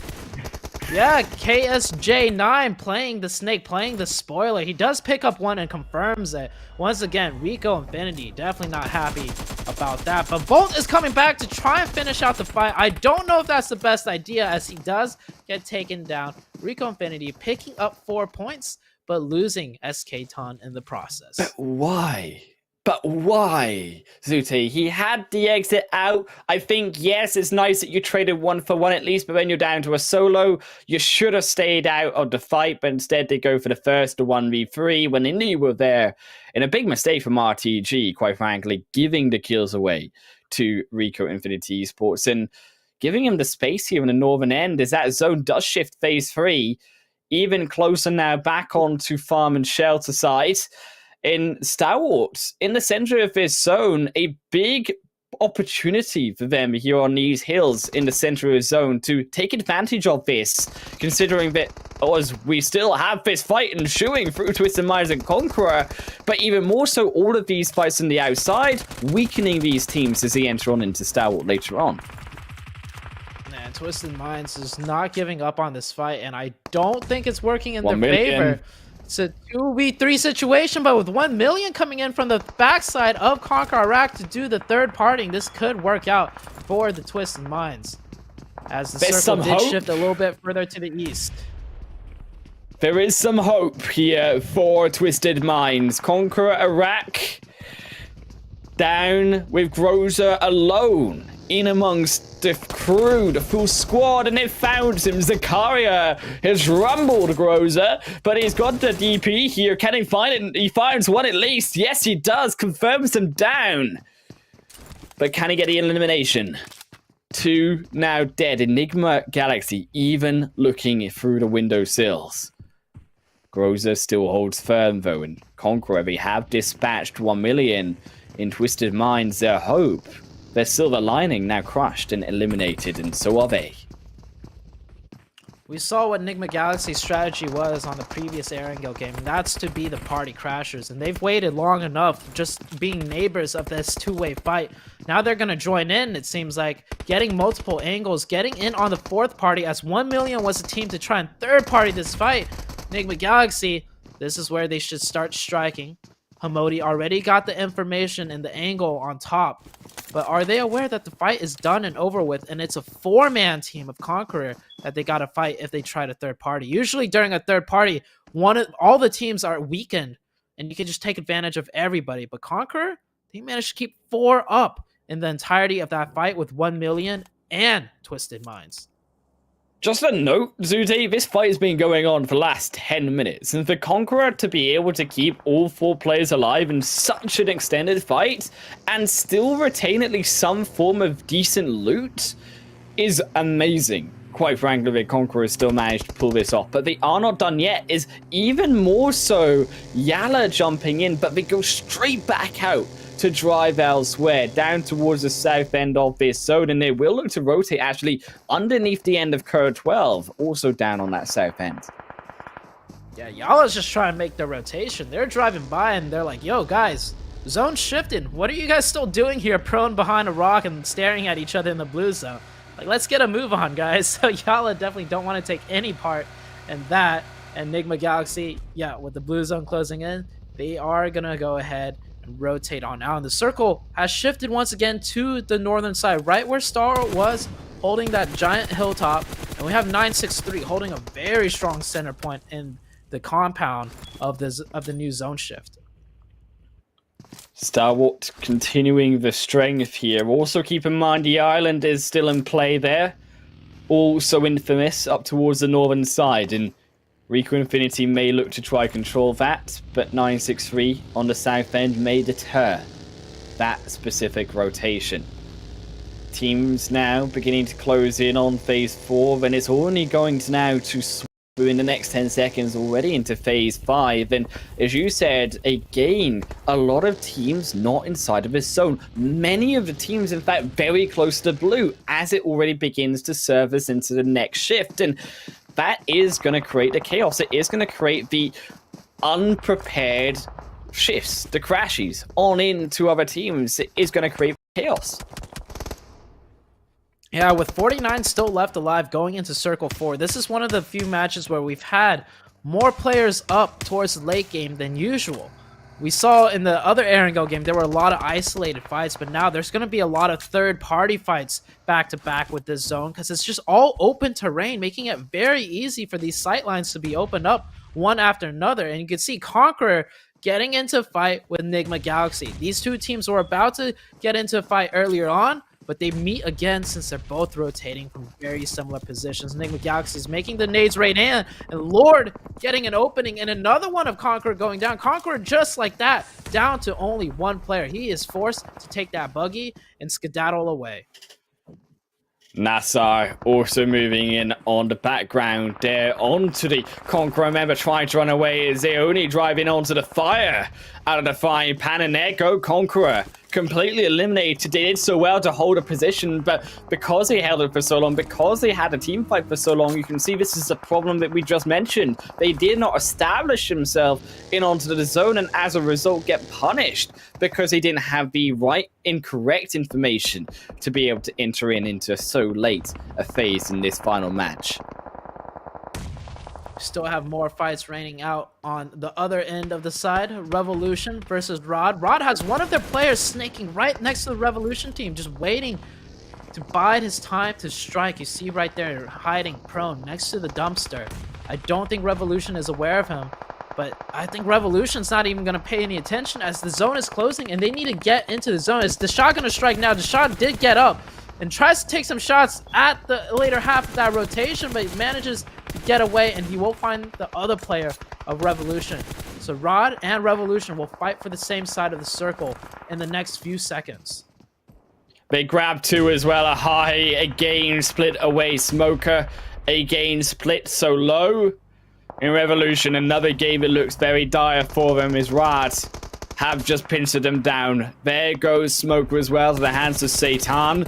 Ahahi does have the buggy, but he's on the edge of the zone, and the shift goes again up towards that island to the north, but I don't think it's going to be anywhere near it to get there. No, Revolution down in 11th position. Rad, 4 kills to their name, but also they have to move. The blue zone is nipping at the heels as they run, and I don't think they'll have the vehicles there. Hopefully they didn't damage the vehicles there of Revolution too much, as they will need them to get into that next shift.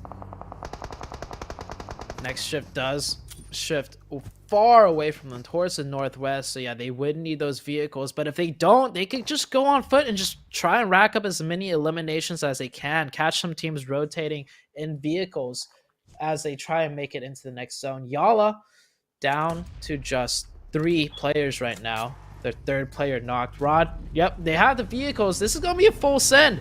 They have no info on what's open in the next zone. In the next zone, honestly, it's just all open terrain except for that comp down the middle. So they have 4 players. Going. They could full send this if they want. They are full sending it, Zute. They're away. They're one back. They panicked. They're trying. No, in fact, no, they sent all 4. It is going to be all 4 of them going in 2-on-2. Rad losing the players to 963. Delhab Sadat, their vehicles burned and crashed, and all 4 of them look so dead as Satan, the only one here onto 963. And this too aggressive here from Rad as they're barely alive. Satan crushed down by Izza. And now, to confirm the elimination, it's all so pretty. Is 1, 2, looks for the other. But look, Desha heals back up, finds the execution. But 963, they burn them down. Desha wiped where he stands. Ooh, nice try out of the Raw team, but that's why you don't want to do those full sends with no info and you crash the wall. You get shot from all multiple sides. So nice try, though, out of Rod. We're down to just 7 teams. We had 49 alive just a second ago. Now we're down to 21 as Easy, making it look so easy with that AK shooting downrange, knocking that player straight out the buggy. The Stalwarts, they've had this positional game, Zute. They need to be able to confirm it, and that they do. KURD12 Esports deleted. It's pressed the key on them as Stalwart now press the enter key into the zone. Clicking only to the edge, though, as it will hold the edge of that hillside. Now to enter in. Also Stalwart, a similar problem. Where are the players? The lack of information as they only begin to collect it now, but Nigma Galaxy, they punish them for it. Prime knock, almost into a knock in return, though, as Lord put back behind the vehicle. Nigma Galaxy trying to do what they can to stay alive with only 2, but it's not looking. They're the passive team. They're going to keep up that aggression, taking more shots towards the team of StalWar Esports UAE, but the circle has shifted hard up to the north. It actually favors Rico Infinity. Rico Infinity with 5 eliminations already. I was saying maybe they might be the ones to take the last chicken dinner of the day, and with this circle shift, that does put them in a very good position to do so. I like that they held off on that island as well, not willing to go in between the roads. Yes, it would protect them, but the zone could have shifted away. Now it seems more feasible to do so. Falcons have done just that, have moved across the roadside and into the cover of that hill and a tree line, albeit it is small, but will keep them alive. Stalwart still on the south side though. Is this Rico helping them out with a knock on to Freak there from Nigma Galaxy, allowing now to move from the buggy, but only 2 can go. As they will dive on into that zone, make the Hail Mary play, but onto 963 again, more kills being handed to them as Hopin is knocked, but it's now Stalwart who take advantage of that side fight. It's Mexico already inside of the building, looting under their bodies of Rat and taking an 8. Now 2 against the 1 of 963, and they don't have the control that they once did. No, this is the problem with getting the zone circle after circle. Teams just end up crashing into you wave after wave, and your defense does get slowly whittled down if you start making those mistakes. And yeah, 963 down to 2 players, and they have a 4-man team of Stalwart Esports working into their compound little by little. Falcons taking a fight with Rico Infinity and Nigma Galaxy. They're still in the match, using that rock and that blown up vehicle as very good cover. Rico Infinity getting punished, probably going to end up losing 1 or 2 players. Another one goes knocked for the Rico Infinity side. Nigma Galaxy just continuing to put on the pressure. Falcons still there, putting on the pressure to Rico Infinity too. Coupled with Nigma, they're trying to both decisively sweep away the rug out of Rico's feet. Step further forward, Damar carefully looking, carefully searching through the smoke, but no one is there. They're down in amongst the hill, and meanwhile the zone on the opposite end, crushing out 963 as Zuxi panic nade in, but can he find anything from it? He's second over the top, but it's going to go short. That one won't land. It does tickle a little bit, but it's not far enough. And 963 all out of everything here, and only makes it more obvious with the smoke. But Stalwart, they're all over him. And Zuxi should just be waiting to try to heal. I think saving the nade may have even been a better option, rather than trying to use it at such an awkward angle. Imagine if he gets that 1 grenade in, though.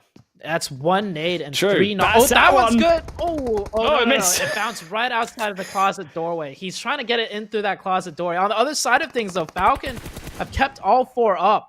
Only one of their players knocked. Nigma Galaxy, with that zone shift, they got to cross the road, and I think they realize they need to soften up the enemy side of their side of the road, or else they'll just get shot in the back. And Rico Infinity Bandar just hit a double nade on the northern side. That gives Rico Infinity, even though he's just a solo player, a chance to fight this out. And zone is closing. Everybody's got to make a move now. But Nigma, they can't find the execution on the Stalwart, so we just run down 963 anyways. But now, the return back, they found Freak. Rico actually was the one who gets him. And for Bandar, the solo player here for Rico Infinity Esports is finding knock after knock, and no one can shut him down. They don't even go for the revive. No, Falcon is going to be able to go for the revives. The Star Wars crying across the road. How slow they are. Just wide in the open. Does Norlet see them? No, Nor does see them. He gets off a very nice spray, and he's not even going to try and cross into the blue zone. He knows he's done for. He's going to try and get some shots, but he goes down. Stalwart Esports with 2. Rico Infinity with the lone player, still putting in so much work as a solo, causing so much trouble for the Falcon team. Rico still alive through it all, though. Nigma down with their 8-9 kills they were able to get, but now it's all down to Falcons. Falcons, they needed this game. We talked about it. We talked about it here, Zute. That they needed these points. Get up in that leaderboard. But the beautiful angle through from Easy shuts them straight back down into revive. It might just be sweet dreams here for Falcon. Is down to 2. Stalwart to 2. Bandar. The solo here still for Rico. This works out so well for Bandar. Falcon had so much trouble cleaning out the Rico Infinity side that Stalwarts are now getting into the action, and this is a huge mistake out of the Falcons. They should have had this game in the bag, but Bandar from Rico Infinity just doing insane, and there's another one down for the Team Falcons. It's a 2v1v1 now. They found a nade for potentially. Oh, so close. Knocks down a little bit of health bar onto last. Never alone, though, will be caught. Vankid even looking to confirm the kill. Reloads. Nade back onto last. Has not forgotten. But the blue zone is closing further in. To the side. Will miss again. Have they found Bandar? Sprays down. Sprays into nothing. Vankid gives the position away. And last now knows where he is. Looks for the spray, but it's again Bandar who finds it. And can Rico clean this up to the 1v1? Yes, he does. How do we keep doing this? And how do Rico look so damn dominant here, Zute, in the PMPL Arabia? How does Bandar look so damn sexy there? As a solo player, we saw Rico Infinity down to 3 in that last zone, and just Bandar raining those grenades, stopping Falcons from completely eliminating them. It was that double nade I called on the kill feed that I think really slowed everything down for the Falcons. And I kind of sort of predicted, hey, maybe Rico Infinity is going to come in and get the last chicken of the day. But to do it in that fashion, so beautifully done by Bandar, that one-man army. And not just that, it came down to a 1v1v1 after a grueling circle from so many of these teams struggling to survive. And Falcon definitely did drop the ball, but still, that was a really fun match to watch. I think it shows you here as we go through the match rankings. Yes, Falcons got 16 points. I just feel like they could have got so much more, though. I mean, I think this clearly shows the flaws in Falcons of the struggle, even when they get the zone gifted to them. How does a solo still undo them?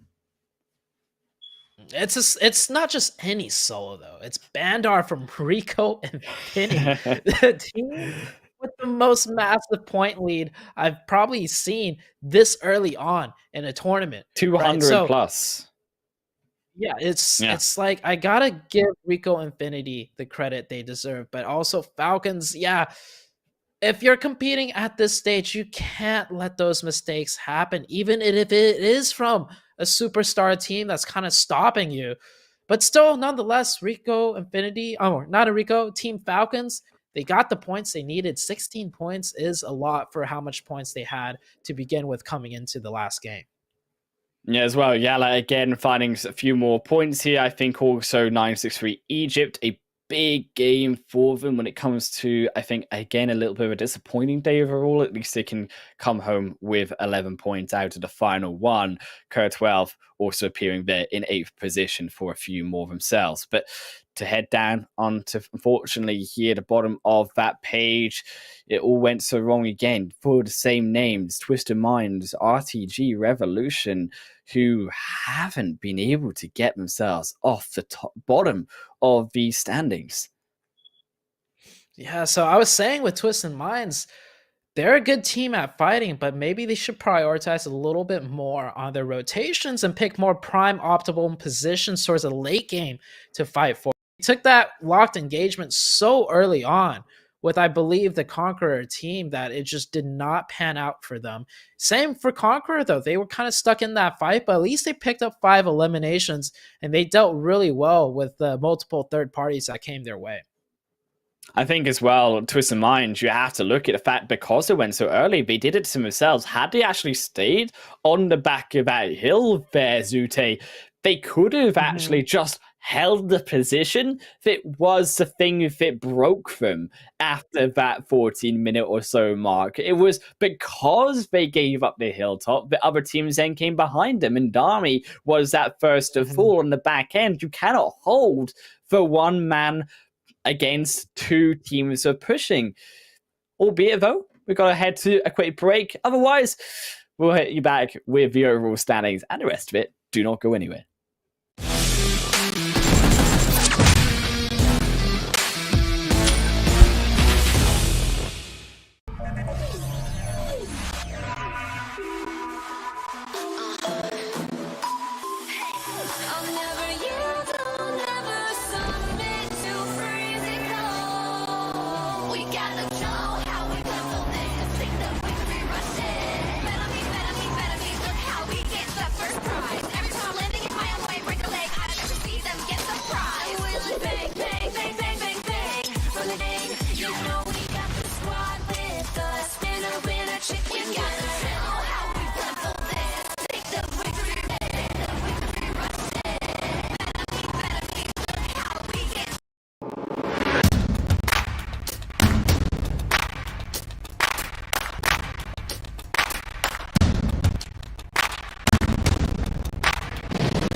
closing it out with just the final game done, but not the standings revealed, and not all things considered quite yet. Myself, Harlan Wolf, and Zute joining you for the closing moments of the final day of our first Super Weekend, but wouldn't be without our beautiful sponsor here, the Oppo Reno 6 series. Upgrade performance and upgraded fun. Celebrate your winning spirit with a brand new Oppo Reno 6 series, the designated smartphones for PUBG Mobile, Middle East, and Africa Esports 2022. Zute, we've had, though, a hectic, a bountiful day here when it comes to big wins. No different when it comes to, of course, Rico Infinity stealing away such a crazy game, and rightly as I predicted here, over 200 points between 15 games.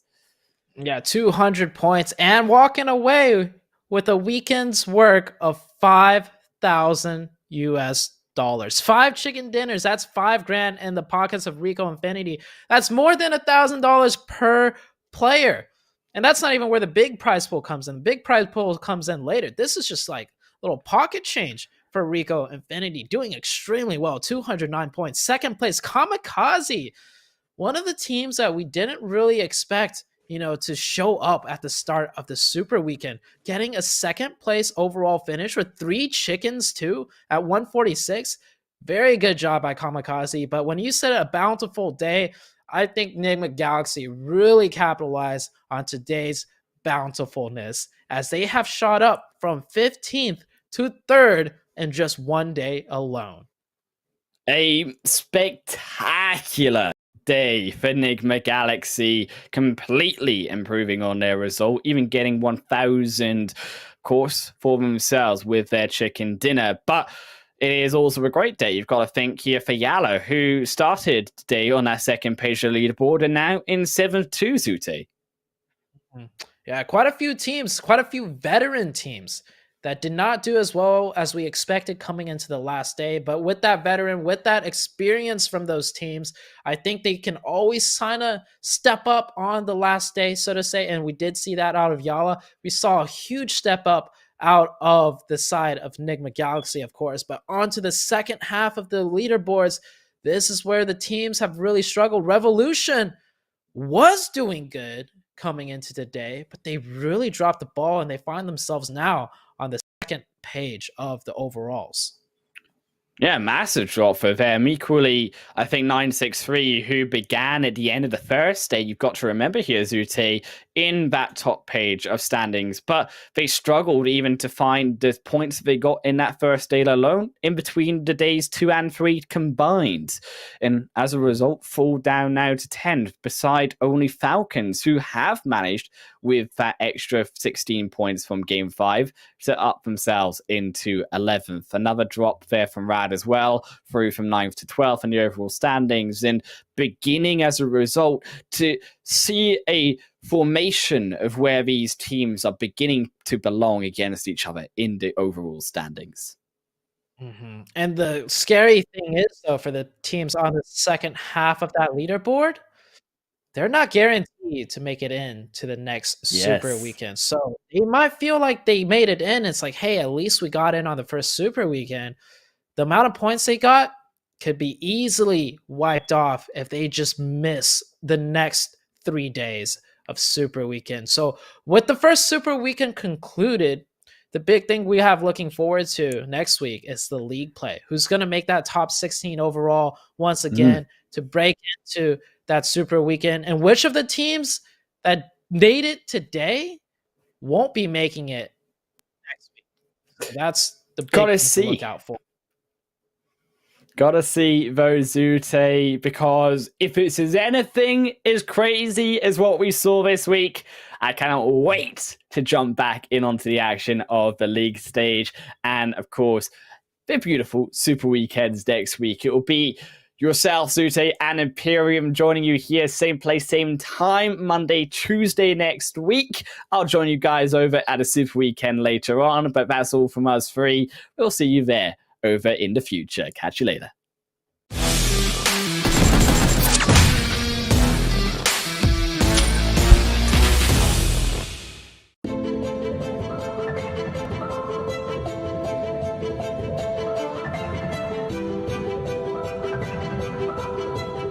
Hi, I'm one of those people everyone calls a detective. Of course, I'm not the only detective around here. There's also our information analysis system, the BANPAN information system, and our many community volunteers that speak different languages from all around the world. We can use the BANPAN information system to find information related to cheats from the vast sea of information. We will use a combination of the system and manual methods to search various online forums and video sharing sites for traces of cheating. We will also work with our defenders of security in PUBG Mobile from all over the world to search for and destroy channels used to sell cheats. Fortunately, many players have joined our team. We also provide players with a channel to report the sale of cheats, and players from all over the world provide us with information every day. We are so happy to see so many players helping us to combat cheating. I am a moderator and an information collector. I'm a moderator of many game forums. I am familiar with how cheats work and how they end up in players' hands. I'm very aware of the harm caused by cheating. So I've decided to help combat cheating. Due to our efforts, the information of many cheats is no longer brazenly posted online. Instead, they are hidden very deeply and disguised as unrelated posts. But that's not enough for them to escape my eyes.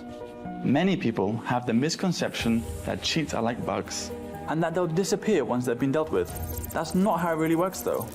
Even if all the features of the cheats are banned now, the creators of the cheats will continue to upgrade their cheats.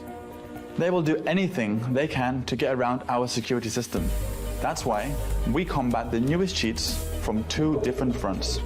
We work together from the inside and the outside to effectively cover all types of cheating and combat them quickly. Although this is just a game, everyone likes those who follow the rules and play fairly. What makes games fun are the things that make us feel nervous and challenge us. It is because victory was hard-earned that we feel joyful about it. We make several copies of samples of cheats.